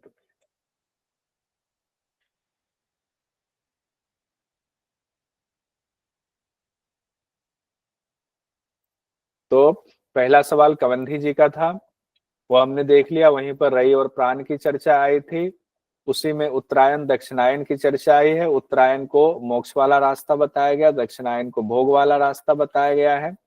उसी में महीना भी आया हुआ है, दिन भी आया हुआ है, ये सब हम लोग डिटेल में पढ़ चुके हैं। दूसरा सवाल आपने देखा भार्गव ऋषि का है, जिसमें कहा गया है कि प्राण ही सर्वश्रेष्ठ है, और जितने देवता हैं वह आकाश के सबका आधार है, तो उससे उत्पन्न हुए हैं वायु अग्नि जल पृथ्वी आदि धारक देवता। 11 इंद्रिय भी, वो भी देवता माना गया है। उसके बाद कबंधी भागे अश्व लेकर, तीसरा सवाल अश्वलायन जी का होगा। अश्वलायन जी का सवाल है, प्राण किससे उत्पन्न होता है, शरीर में कैसे आता है, खुद को कैसे विभक्त करता है, शरीर से बाहर कैसे जाता है, बाह्य जगत को कैसे धारण करता है, भीतर के जगत को कैसे धारण करता है, ये सवाल था। तो प्राण परमात्मा से उत्पन्न हुआ है, जवाब अब पिपलाद ऋषि दे रहे हैं आश्वलायन ऋषि को। प्राण परमात्मा से उत्पन्न होता है, प्राण के संकल्प से शरीर में प्रवेश, मन के संकल्प से प्राण शरीर में प्रवेश करता है। अब मन अंतिम समय में जैसा मन होगा वैसे दूसरा शरीर हमें मिलेगा। बंटता कैसे है, जैसे राजा होते हैं अपने कर्मचारियों में विभाग बांटते हैं कि तुम ये कार्य विभाग देखो, तुम इस पद पे रहो, तुम इस पद पे रहो, तुम गांव देखो, तुम शहर देखो। तो जैसे वो अपने कर्मचारियों को कार्य विभाग बांटते हैं, वैसे ही प्राण भी विभक्त करते, मुख्य प्राण बाकी प्राणों को शरीर में विभक्त कर देते हैं। जैसे प्राण जो है नासिका आंख कान मुंह में रहते हैं, अपान गुदा और लिंग के कार्य प्रभार को देखते हैं। समान प्राण शरीर के मध्य स्थान में रहते हैं। व्यान प्राण 72 करोड़ नारियों में रहते हैं। उदान प्राण जो है मुख्य नारी में जो ऊपर जाती है सुषुम्ना नारी, उसमें रहती है। उदान का बड़ा महत्वपूर्ण स्थान बताया गया है। अब देखिए इस उपनिषद में यानी प्रश्न उपनिषद में 72 करोड़ नारियों की चर्चा है, तो ये कहीं ध्यान में रख लीजिएगा, लिख लीजिएगा। 72 करोड़ नारियों की चर्चा है। मन के संकल्प या इच्छाओं के हिसाब से ही सभी इंद्रियां सहित जीवात्मा उदान प्राण के सहयोग से अलग अलग योनियों में जाता है। यानी उदान वायु ही हमारी जीवात्मा को, सूक्ष्म शरीर को आप कह ले, अलग अलग योनियों में ले जाता है। 5 प्राण ही अपने गुणों से बाहर और भीतर के जगत को धारण करता है। तो सारे सवाल का जवाब हो गया अश्वलायन जी का, कबंधी भागा अश्व से शौर्य दिखाकर। चौथा सवाल सौर्यायनी जी का है, जिन्होंने पूछा शरीर में कौन कौन सोता है, यहाँ से भी एग्जाम में क्वेश्चन आता है। कौन कौन जागता है, कौन स्वप्न की घटनाओं को देखता है, सुख किसको होता है, सभी देवता किसमें स्थित होते हैं। तो कहते हैं शरीर के सभी देवता मन में मिल जाते हैं, उस समय सभी इंद्रियों का कार्य बंद हो जाता है, यानी सभी देवता शरीर के सो जाते हैं। जागता कौन है, तो 5 प्राण रूप अग्नियां ही जागती हैं, प्राण रूप अग्नियां जागती हैं। उदान प्राण मन रूप यजमान को निद्रा के समय हृदय प्रदेश में पहुंचाता है जहां आत्मा रहती है। उदान प्राण का बड़ा काम है। एक तो वो आपको ऊपर बताया गया कि उदान प्राण ही बाहर अलग अलग योनियों में ले जाने वाला है, साथ ही निद्रा के समय उदान प्राण ही मन रूप यजमान को निद्रा के समय हृदय प्रदेश में पहुंचाता है जहां आत्मा रहती है। जीवात्मा ही मन और इंद्रियों के द्वारा अपनी विभूतियों को देखता है, यानी स्वप्न देखता है। जीवात्मा को ही सुख और दुख का अनुभव होता है, तो सुख का अनुभव कौन करता है? जीवात्मा करता है। सभी देवता उस अविनाशी परमात्मा में स्थित रहते हैं। तो सौर्यायनी जी का भी सवाल हो गया। इसमें एक चीज जो देख ही लेते हैं, ये भी आया हुआ है, हवि और पूरक रेचक कहा गया है। हवि जो है वो पूरक रेचक है, यानी शरीर में यज्ञ चलता रहता है हर वक्त, तो उसमें हवि क्या? हवि मतलब जो सामग्री अग्नि में डाली जाती है यज्ञ में। तो पूरक रेचक जो हम श्वास ले रहे हैं वही हवि है। होता कौन है? होता है समान वायु, ऋत्विक जिसको कहते हैं। होता मतलब जो यज्ञ करवा रहे हैं या जो मंत्र वगैरह पढ़ रहे हैं, जो विधि विधान बता रहे हैं, उसको ऋत्विक कहा जाता है। समान वायु ऋत्विक है। यजमान कौन है? मन यजमान है। यजमान मतलब जो यज्ञ कराने के लिए हमने संकल्प लिया है, तो मन जो है वो संकल्प लेता है, वो यजमान होता है। फल रूप वायु कौन है? कौन फल को प्रदान कराने वाला है? तो उदान वायु फल रूप वायु है। पांचवा सवाल है सत्यकाम जी का। सॉरी दिखाकर सत्य बोलकर, तो सत्यकाम जी पर आते हैं। सत्यकाम जी ने पूछा है सवाल कि जो मनुष्य जीवन भर ओंकार की उपासना करता है, वह उपासना के से किस लोक को प्राप्त करता है? ओंकार की उपासना की चर्चा आई है, तो ओंकार की उपासना के बारे में कहा गया है। कहते हैं ओंकार की उपासना आप जिस संकल्प से करते हो, वही संकल्प से वही इसी चीज की प्राप्ति होती है। ये पिपलाद ऋषि कह रहे हैं। इसमें महत्वपूर्ण है एक मात्रा वाले ओम की उपासना, दो मात्रा वाले ओम की उपासना, तीन मात्राओं से युक्त ओम की उपासना। एक मात्रा वाले ओम की उपासना करने पर ऋग्वेद की ऋचाओं से आप मनुष्य लोक में श्रेष्ठ भोग को मिलता है, यानी फिर से मनुष्य लोक में प्राप्त होंगे, लेकिन आप उच्च श्रेणी में प्राप्त होंगे।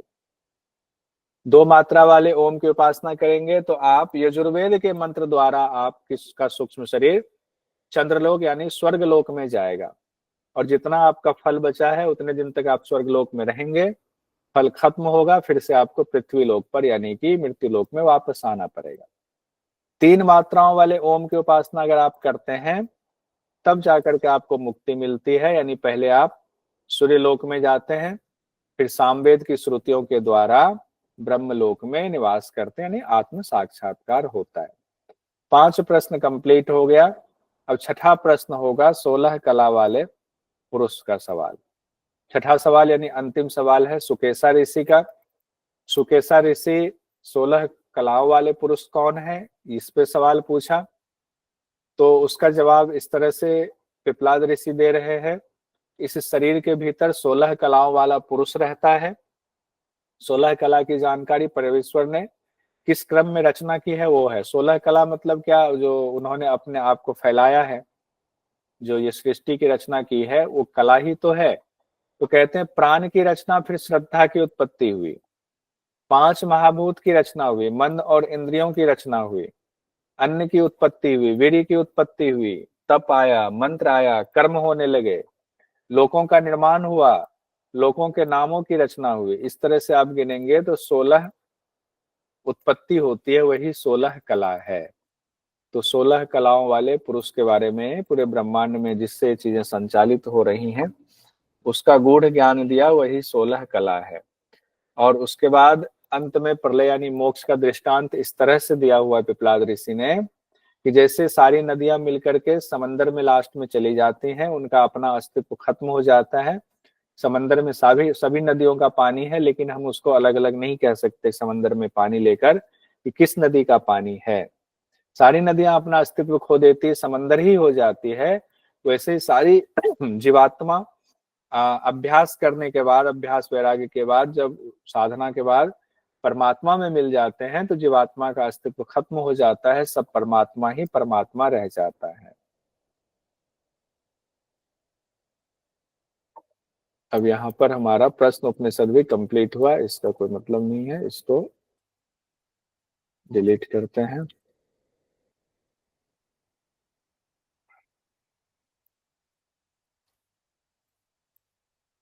एक सेकंड,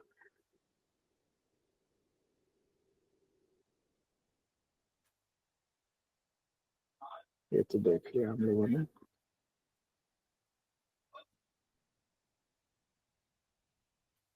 हाँ,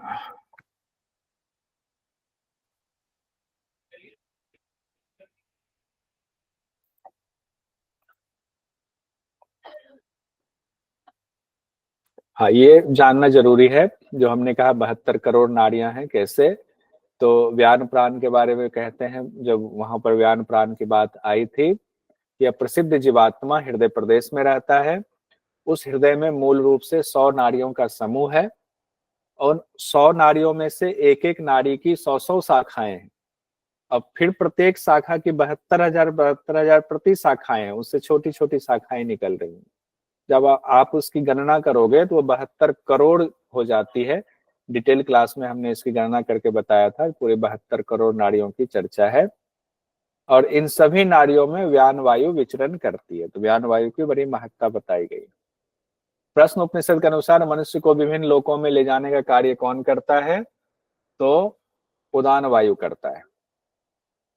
उसके बाद प्रश्न उपनिषद के अनुसार रई के अंतर्गत निम्नलिखित में से किसका संयोजन शामिल है? सूर्य स्थूल कृष्ण दिन, सूक्ष्म सूर्य दिन शुक्ल, सूक्ष्म चंद्र दिन शुक्ल, स्थूल चंद्र रात्रि कृष्ण। अच्छा, पूछ रहे हैं रई और प्राण की बात आ रही है। रई के अंतर्गत, रई तो हो गया चंद्रमा वाला, तो सूर्य इसमें है तो ये होगा नहीं, सूर्य इसमें भी है तो ये भी नहीं होगा। इसमें दिन है, दिन नहीं होगा, दिन तो सूर्य के प्रतीक है। इसमें स्थूल चंद्र रात्रि कृष्ण, चौथा वाला आंसर इसका सही होगा। रई, प्राण और रई की बात है, किसको रई कहा गया उसकी चर्चा है। कुछ क्वेश्चन देख लेते हैं। प्रश्न उपनिषद किस वेद से संबंधित है? अथर्ववेद से संबंधित है। प्रथम प्रश्न किस ऋषि ने पूछा था? कबंधी ऋषि ने। अंतिम प्रश्न किनका था? सुकेशा ऋषि का। कौशल देश के राजकुमार हिरण्यनाभ का सवाल था। दरअसल सुकेशा ऋषि ने जो सवाल पूछा था, सुकेशा ऋषि से कौशल देश के राजकुमार हिरण्यनाभ ने सवाल पूछा था, 16 कलाओं वाला पुरुष का। वही सवाल सुकेशा ऋषि ने पिपलाद ऋषि से पूछा। 16 कलाओं वाले पुरुष से संबंधित सवाल किस ऋषि ने पूछा? सुकेशा ऋषि ने। प्रजापति ने प्रजा की रचना के लिए किन दो चीजों को उत्पन्न किया? तो प्राण और रई को उत्पन्न किया। चंद्रमा को क्या कहा जाता है? रई या प्राण? तो चंद्रमा को कहा जाता है रई। सूर्य को क्या कहा जाता है? सूर्य को प्राण कहा जाता है। एक मात्रा वाले ओम के जाप से क्या होता है? ऋग्वेद की ऋचाओं के द्वारा फिर से मनुष्य श्रेणी में जन्म लेता है, लेकिन उच्च श्रेणी में। दो मात्रा वाले ओम के जाप से क्या होता है? यजुर्वेद की ऋचाओं के द्वारा सोमलोक यानी स्वर्गलोक की प्राप्ति होती है। तीन मात्रा वाले ओम के जाप से क्या होता है?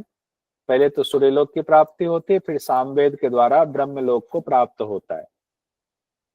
पर ब्रह्म और अपर ब्रह्म को क्या कहा गया? ओंकार कहा गया। अब ओंकार से संबंधित सवाल किस ऋषि ने पूछा था? तो ओंकार से संबंधित सवाल शिवी कुमार सत्यकाम ने पूछा था। गहरी निद्रा में कौन कौन सोता है? तो सभी देवता गहरी निद्रा में सो जाते हैं, सभी इंद्रियां मन में मिलकर के सो जाते हैं। कौन जागता है? 5 प्राण रूपी अग्नि जागता है। स्वप्न कौन देखता है? तो जीवात्मा ही स्वप्न देखता है, मन और इंद्रियों के द्वारा अपनी विभूतियों को देखते रहते हैं। कौन? जीवात्मा। सुख दुख किसको होता है? जीवात्मा को ही सुख दुख होता है। मन सहित इंद्रियों को नींद में हृदय प्रदेश में कौन ले जाता है? उदान प्राण ले जाता है। व्यान प्राण कितनी नाड़ियों में विचरण करता है? 72 करोड़ नाड़ियों में। प्राण किससे उत्पन्न होता है? परमात्मा से प्राण उत्पन्न होता है। प्राण के बारे में सवाल किस ऋषि ने पूछा था? अश्वलायन ऋषि ने पूछा था। प्राण शरीर में कैसे प्रवेश करता है? तो मन के संकल्प के द्वारा प्राण शरीर में प्रवेश करता है। मुख्य प्राण कहाँ कहाँ रहता है? मुख, नासिका और आंख कान में मुख्य प्राण रहता है। ये अलग है, इसको जरूर कहीं लिख लीजिएगा। अपान प्राण कहाँ रहता है? पायु और उपस्थ में अपान प्राण रहता है। समान प्राण कहाँ रहता है? शरीर के मध्य भाग में समान प्राण रहता है। रसों को संपूर्ण शरीर में कौन पहुंचाता है? समान प्राण रसों को संपूर्ण शरीर में पहुंचाता है। उदान वायु कहाँ रहता है? एक जो मुख्य नाड़ी है जो ऊपर की ओर जाती है मूर्धा की तरफ, उसमें उदान वायु रहता है। शरीर का सर्वश्रेष्ठ देवता कौन है? प्राण ही शरीर का सर्वश्रेष्ठ देवता है। सूर्य देव के कितने पांव, कितने स्वरूप बताए गए हैं? 5 पांव 12 आकृति बताई गई है। ये हम लोगों ने नहीं पढ़ा, डिटेल में पढ़ा था। सूर्यदेव कितने पहियों वाले रथ में सवार हैं? 7 पहियों वाले रथ में सवार हैं, डिटेल में हम लोगों ने पढ़ा था। संवत्सर के दक्षिणायन का संबंध किससे है? भोग से। और संवत्सर के उत्तरायण का संबंध किससे है?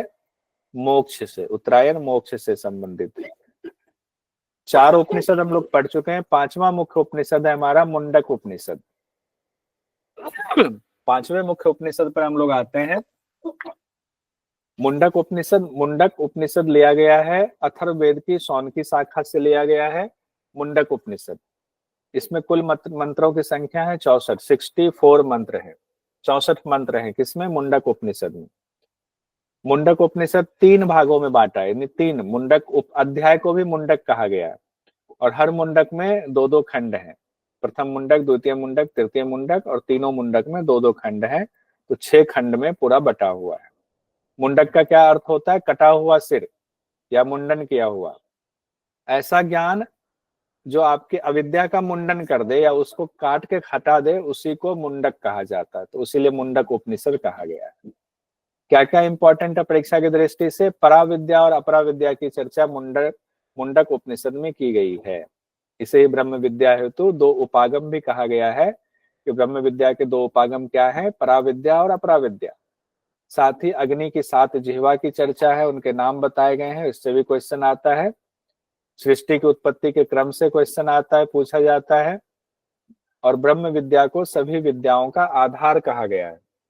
एक जो इंपॉर्टेंट चीज है, जो क्वेश्चन कई बार आया हुआ है, ब्रह्म प्राप्ति के लिए ओंकार को ही धनुष बताया गया है, आत्मा को बाण बताया गया है, और ब्रह्म ही लक्ष्य है। ओंकार क्या है? धनुष। आत्मा क्या है? बाण है। ब्रह्म क्या है? लक्ष्य है। थोड़ा सा विस्तार से देख लेते हैं मुंडक उपनिषद को।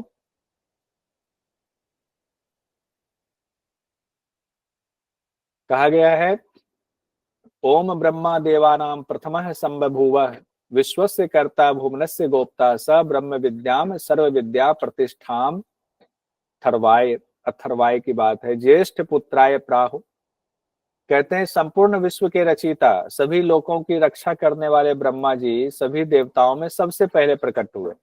तो सबसे पहले कौन प्रकट हुए? ब्रह्मा भगवान। इसीलिए उनको कहा जाता है सबसे पहले आए।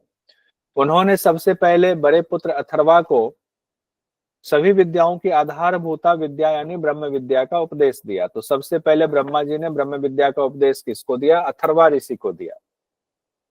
ब्रह्मा जी को के लिए यहाँ शब्द इस्तेमाल किया गया भुवनस्य गोप्ता। तो ब्रह्मा जी को भुवनस्य गोप्ता भी कहा गया है। भुवनस्य गोप्ता मतलब सभी लोगों की रक्षा करने वाले।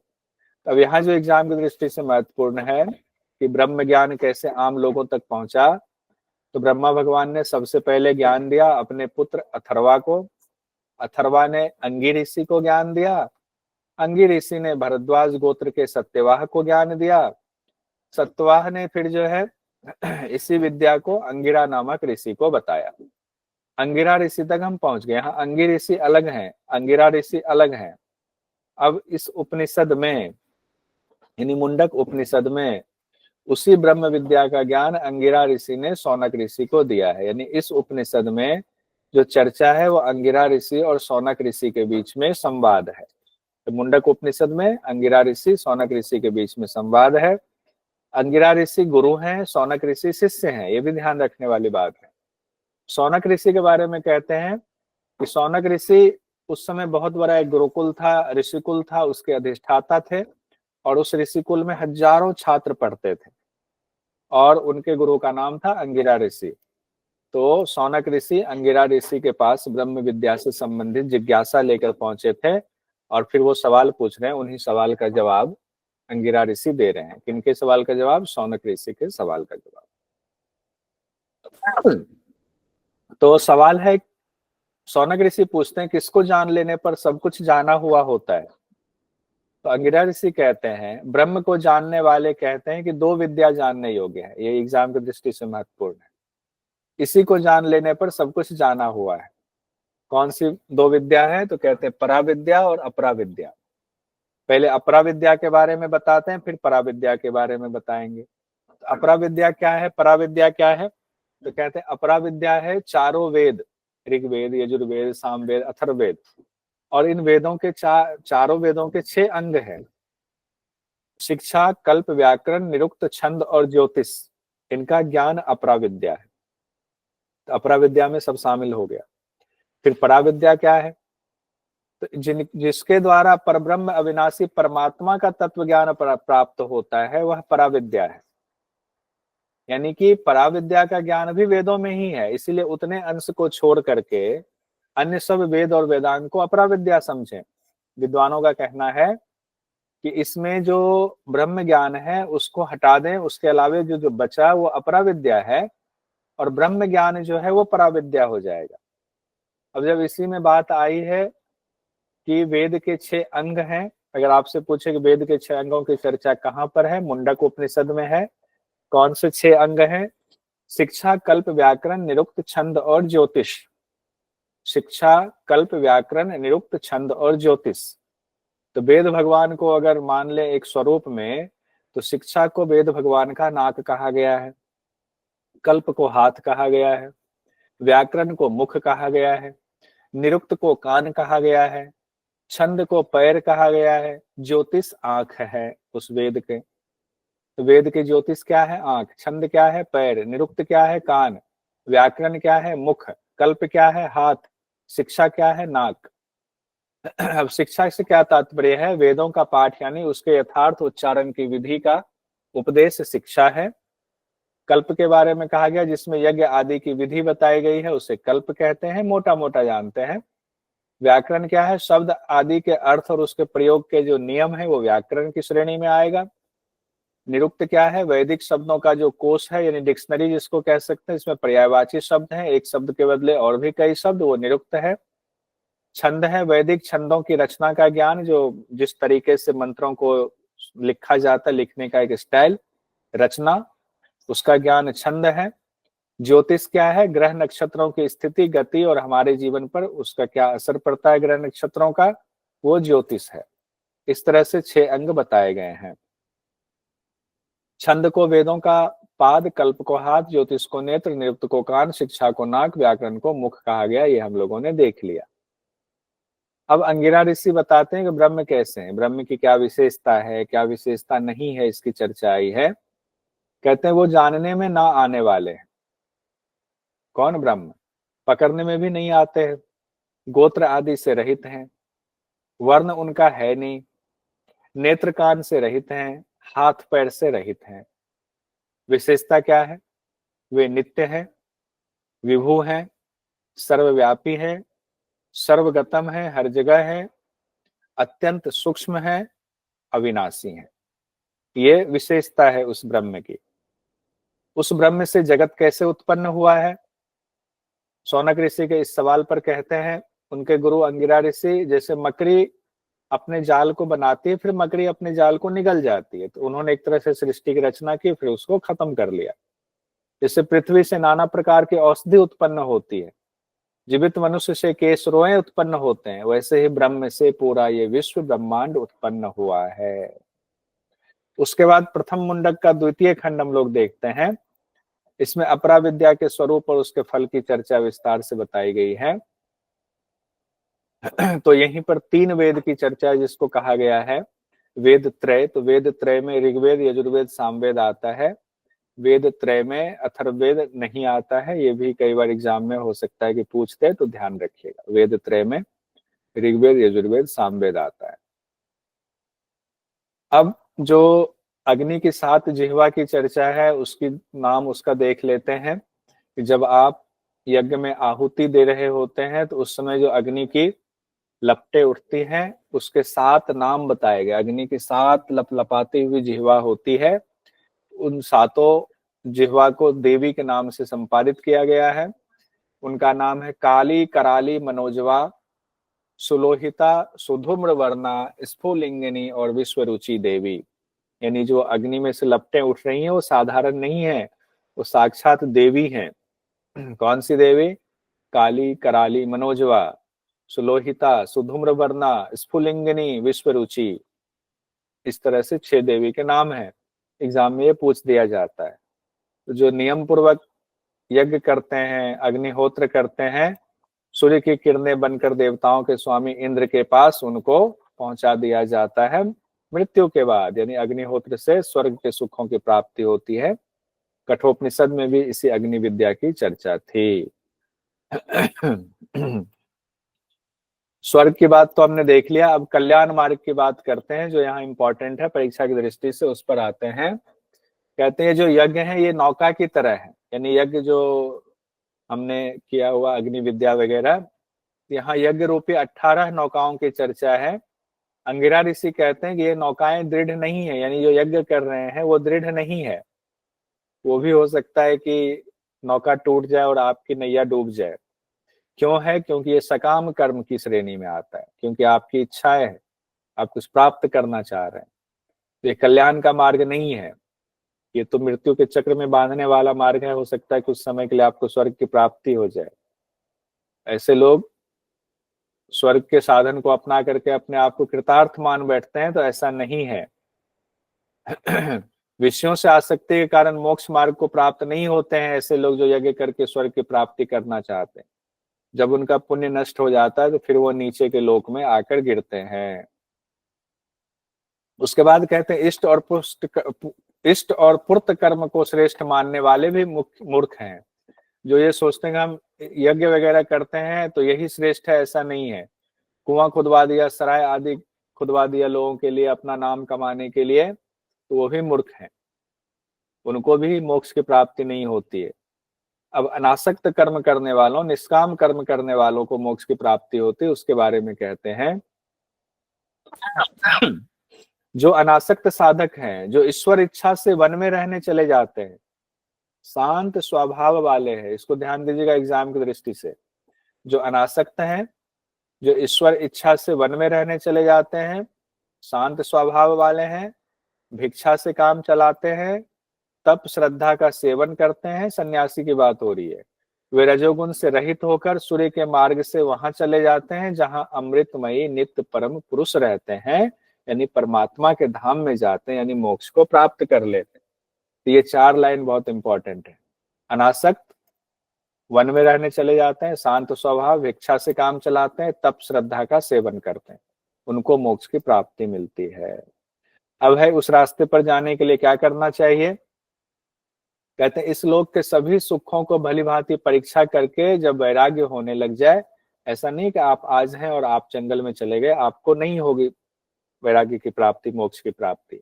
तो पहले सभी सुखों को भली भांति कर्तव्य पूर्वक उसकी परीक्षा कीजिए, फिर उसको भोगते भोगते आपको वैराग्य होगा, सुख भी दुख रूप लगने लगेगा, और फिर आपके मन में यह बात बैठ जाए कि यह साधन परमेश्वर की प्राप्ति नहीं करा सकते, तब उस जिज्ञासु साधक को परमात्म तत्व को जानने के लिए, उस ब्रह्म तत्व को जानने के लिए हाथ में समिधा लेकर के वेद को भली भांति जानने वाले ब्रह्मनिष्ठ गुरु के पास जाना चाहिए। गुरु के पास जाने के लिए भी पहले कर्तव्य कर्म करके आपको जीवन को परखना है, उसके बाद जाना है।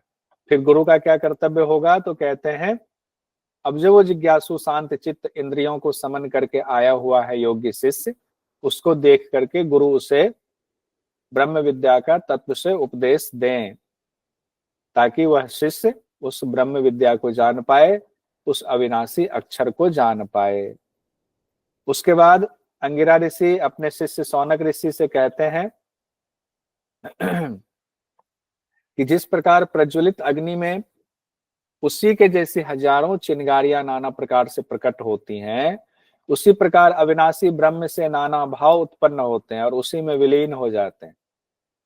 तो ये पूरी सृष्टि की रचना के बारे में कह रहे हैं। अब यहाँ पर इसको छोड़ देते हैं, ये परीक्षा की दृष्टि से बहुत महत्वपूर्ण है। इसको देखिए कि वो विराट पुरुष अगर उनको मान लिया जाए तो अग्नि उनका मस्तक है, सूर्य और चंद्रमा उनके नेत्र हैं, और 10 दिशाएं, जितनी दिशाएं हैं सब उनके कान है। एग्जाम में क्वेश्चन पूछा जाता है तो उस विराट पुरुष या परमात्मा के सिर की तुलना किससे की गई? अग्नि से। सूर्य और चंद्रमा उनके क्या है? दोनों नेत्र हैं। उनके कान की तुलना किससे की गई है? सभी दिशाएं उनके कान है। उनकी वाणी क्या है? वेद ही उनकी वाणी है। वेद किनकी वाणी है? उस श्रेष्ठ परम पुरुष की वाणी है। वायु उनका प्राण है, यानी ब्रह्म का प्राण क्या है? वायु। उनका हृदय क्या है? विश्व, विश्व उनका हृदय है, पृथ्वी उनके पैर है। ये क्वेश्चन पूछा जाता है। एक बार फिर से इसको टेबल में देखिए। विराट पुरुष का सिर क्या है? अग्नि। दोनों नेत्र क्या है? सूर्य और चंद्रमा। सभी दिशाएं कान है। विराट पुरुष की वाणी क्या है? वेद। प्राण क्या है? वायु। हृदय क्या है? विश्व। पैर पृथ्वी है। उस विराट पुरुष के बारे में कही गई है बात। जून 2019 का सवाल है, मुंडकोपनिषद में ईश्वर के सिर की तुलना किससे की गई है? अग्नि से, वेद से, ज्ञान से, बुद्धि से। तो सिर की तुलना अग्नि से की गई है। अब आगे बढ़ते हैं। पृथ्वी के बाद जीवन कैसे आया? तो यहां से भी एग्जाम में क्वेश्चन पूछा जाता है। पहले परब्रह्म है, परब्रह्म से अग्नि, अग्नि से सोम यानी चंद्रमा, चंद्रमा से मेघ उत्पन्न हुआ, मेघ से पृथ्वी पर बारिश हुई, फिर नाना प्रकार के औषधि उत्पन्न हुए, औषधि के भक्षण से वीर्य बना, पुरुष ने स्त्री में वीर्य का सिंचन किया तो संतान की उत्पत्ति हुई। ऐसे ही नियम पूर्वक ये प्रजा उत्पन्न हुई है। फिर से देखिए सीक्वेंस को। परब्रह्म से अग्नि, अग्नि से सोम यानी चंद्रमा, सोम यानी चंद्रमा से मेघ, पर्जन्य कहा गया, मेघ, मेघ से पृथ्वी पर बारिश हुई जिससे नाना औषधि उत्पन्न हुए, औषधियों के भक्षण से वीर्य बना, पुरुष ने स्त्री में वीर्य का सिंचन किया तो संतान की उत्पत्ति हुई। सीक्वेंस आपको याद करना पड़ेगा, एग्जाम की दृष्टि से बहुत महत्वपूर्ण है। अब यही पर है, वो परमात्मा हमारे हृदय में रहते हैं, इसीलिए उनको गुहाचरम भी कहा जाता है। अब आगे बढ़ते हैं, इसको छोड़ देते हैं। हाँ, ये इंपॉर्टेंट है। कहते हैं, हे प्यारे सौनक, उस वेदने योग्य लक्ष्य को तू वेद। मतलब कौन वेदने योग्य लक्ष्य है? ब्रह्म ही वेदने योग्य लक्ष्य है। तो ब्रह्म को कैसे प्राप्त करें उसके बारे में कहते हैं, प्रणवो धनु सरो ह्यात्मा ब्रह्म लक्ष्य, ब्रह्म तन लक्ष्य लक्ष्यम उच्यते, अप्रमत्तेन वेधव्यम सर्वत तन्मयो भवेत। कहते हैं ओंकार ही धनुष है, आत्मा ही बाण है, ब्रह्म ही लक्ष्य है। ये तीन चीजें हम लोगों ने ऊपर देखा था, उसी बात को यहाँ विस्तार से कहा गया। द्वितीय मुंडक में, द्वितीय खंड में कहा गया है, उस वेधने योग्य जो लक्ष्य है उसको वेधो, और फिर वेधने के बाद उसी लक्ष्य में तन्मय हो जाओ। जैसे बाण जाकर के उस लक्ष्य में लगता है तो उसी में मिल जाता है, उसी प्रकार आत्मा जो कि बाण है, जब उस ब्रह्म में जाकर मिले तो आत्मा उसी में लीन हो जाए, तन्मय हो जाए। अब एग्जाम में सवाल यहाँ से भी पूछा जाता है कि इसमें देखिए किसको कहा गया क्या, वो ये संस्कृत में कई बार पूछ दिया जाता है। प्रणवो धनु, तो धनु शब्द है कि प्रणव के लिए कौन सा इस्तेमाल किया गया शब्द? तो धनु है। सरो ह्यात्मा, सरो कहा गया क्या? वान मतलब सरो होता है, ह्यात्मा मतलब आत्मा, और ब्रह्म जो है वो लक्ष्य है, ब्रह्म तल लक्ष्यम उच्यते। तो ये शब्द पर जरा गौर फरमा लीजिएगा। देखिए 21 फरवरी 2023 को सवाल आया था, मुंडक उपनिषद में के संबंध में सही उत्तर का चयन कीजिए। प्रणवो धेनु, प्रणवो धनम, प्रणवो धनु, प्रणवो धाम है, सब ध से मिलता जुलता दे दिया। तो प्रणवो क्या हुआ? धनु, तीसरा वाला प्रणवो धनु। ये शब्द हम लोगों ने अभी देखा। अब एक बार परमात्मा का स्थान और नाम बता रहे हैं, ये भी इंपॉर्टेंट है परीक्षा की दृष्टि से। कहते हैं जैसे रथ के पहिए के केंद्र में अरे लगे होते हैं, उसी प्रकार समस्त नारियां शरीर की होती हैं। जहां एकत्र होती हैं वहीं परमात्मा रहते हैं, और उस परमात्मा का नाम ओम है। उसी ओम नाम से उनका ध्यान करना चाहिए। वे ब्रह्मपुर में रहते हैं। कहाँ रहते हैं? ब्रह्मपुर में। वे प्राण और शरीर के नेता है, यानी प्राण और शरीर को चलाने वाले हैं।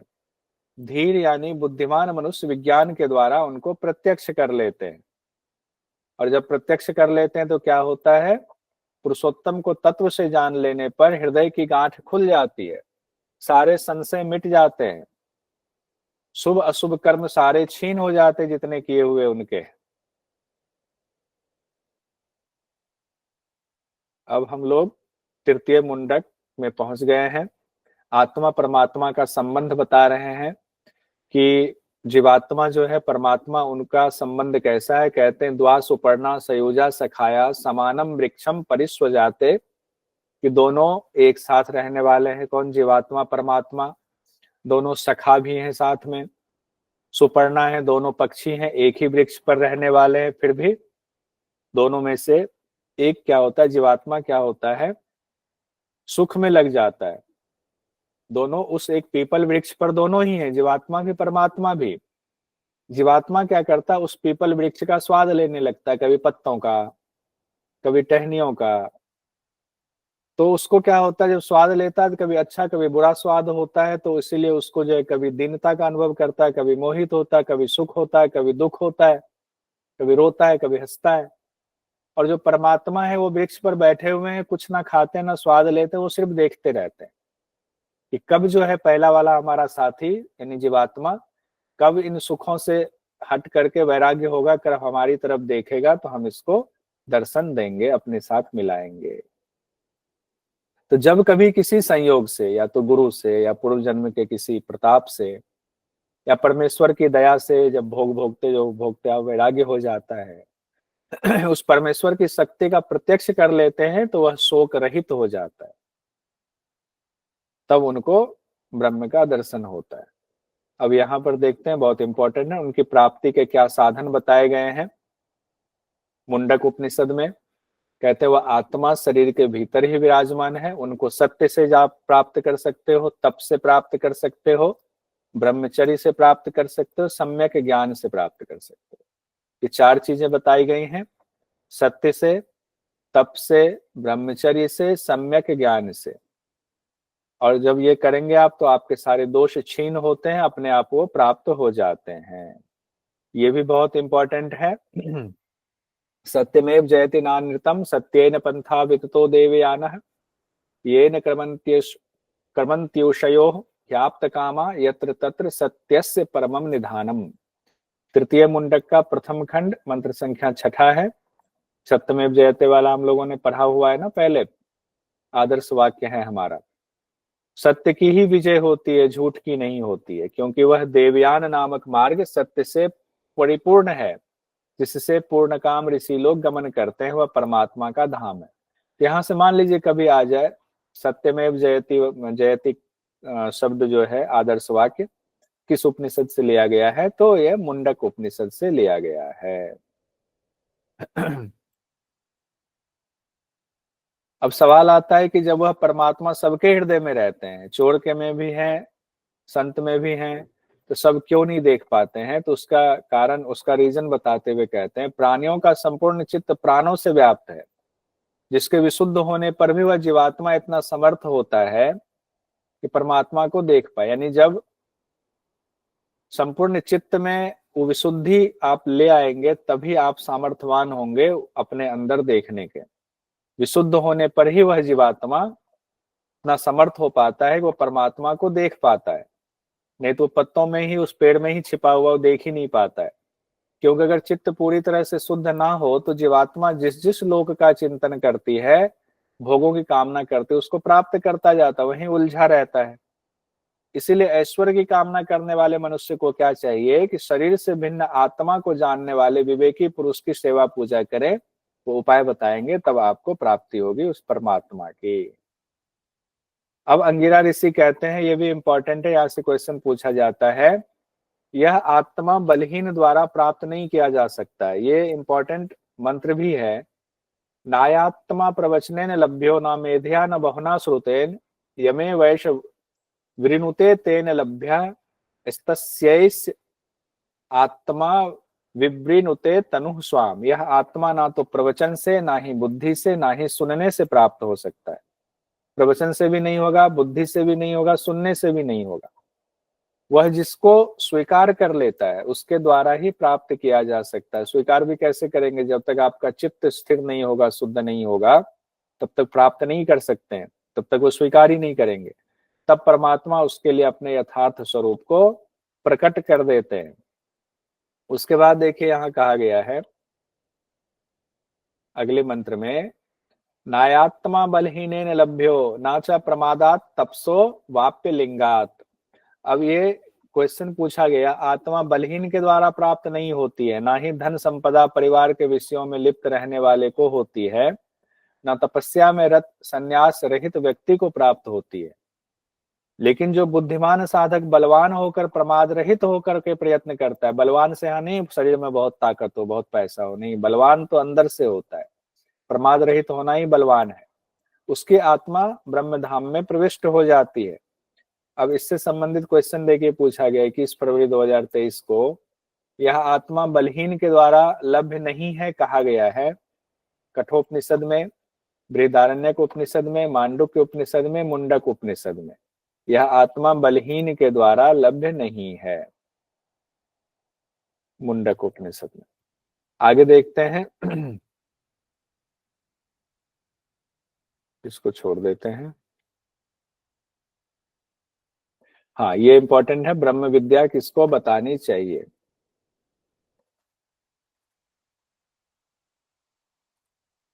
कहते हैं ब्रह्म विद्या के बारे में ऋचा द्वारा कही गई, जो वेद को जानने वाले हैं, वेद सम्मत कार्य करने वाले हैं, ब्रह्म के उपासक हैं, श्रद्धा के साथ प्रसिद्ध अग्नि में नियम पूर्वक हवन करने वाले हैं, जिन्होंने सर्वश्रेष्ठ व्रत का पालन किया हुआ है, उन्हीं को ब्रह्म विद्या बतानी चाहिए। यानी ब्रह्म विद्या बताने के लिए भी आपके अंदर ये क्वालिटी होनी चाहिए, जो वेद को जानने वाले हैं, जो वेद सम्मत कर्म करने वाले हैं, ब्रह्म के उपासक हैं, जो अग्नि में आहुति देते हैं, नियम पूर्वक हवन करते हैं, और जिन्होंने शिरोव्रत व्रत कहा हुआ है, शिरोव्रत मतलब सर्वश्रेष्ठ व्रत का पालन किया है, उन्हीं को ब्रह्म विद्या का ज्ञान देना चाहिए। उसी ब्रह्म विद्या का ज्ञान अंगिरा ऋषि ने शौनक ऋषि को दिया, और कहते हैं जिन्होंने ब्रह्मचर्य का पालन नहीं किया है वह इसे नहीं पढ़ सकता है। इसके बाद परम ऋषियों को नमस्कार है। अब अगर इसको एक बार सुमेलित कर ले, शिक्षा को क्या कहा गया है, एक बार बोलिए माइक खोलकर, जितने लोग हैं वो बोलिए, शिक्षा को क्या कहा गया है। वेद का हाथ नाक शिक्षा को नाक कहा गया है। कल्प हाथ, कल्प को क्या कहा गया है, हाथ हाथ कहा गया है। व्याकरण को क्या कहा गया है, मुख कहा गया है। निरुक्त को क्या कहा गया, निरुक्त कान कहा गया। छंद को क्या कहा गया है, पैर। ज्योतिष को क्या कहा गया है, आँख। तो मुंडक उपनिषद भी कंप्लीट हुआ। छठा मुख्य उपनिषद है हमारा मांडुक्य उपनिषद, जो सबसे छोटा उपनिषद है। करना है कि रुकना है बताइए। सर कल करें। यस सर, कल। जी सर। ठीक है, तो 5 उपनिषद हमारा हो गया, 5 उपनिषद हम लोग कल कर लेते हैं।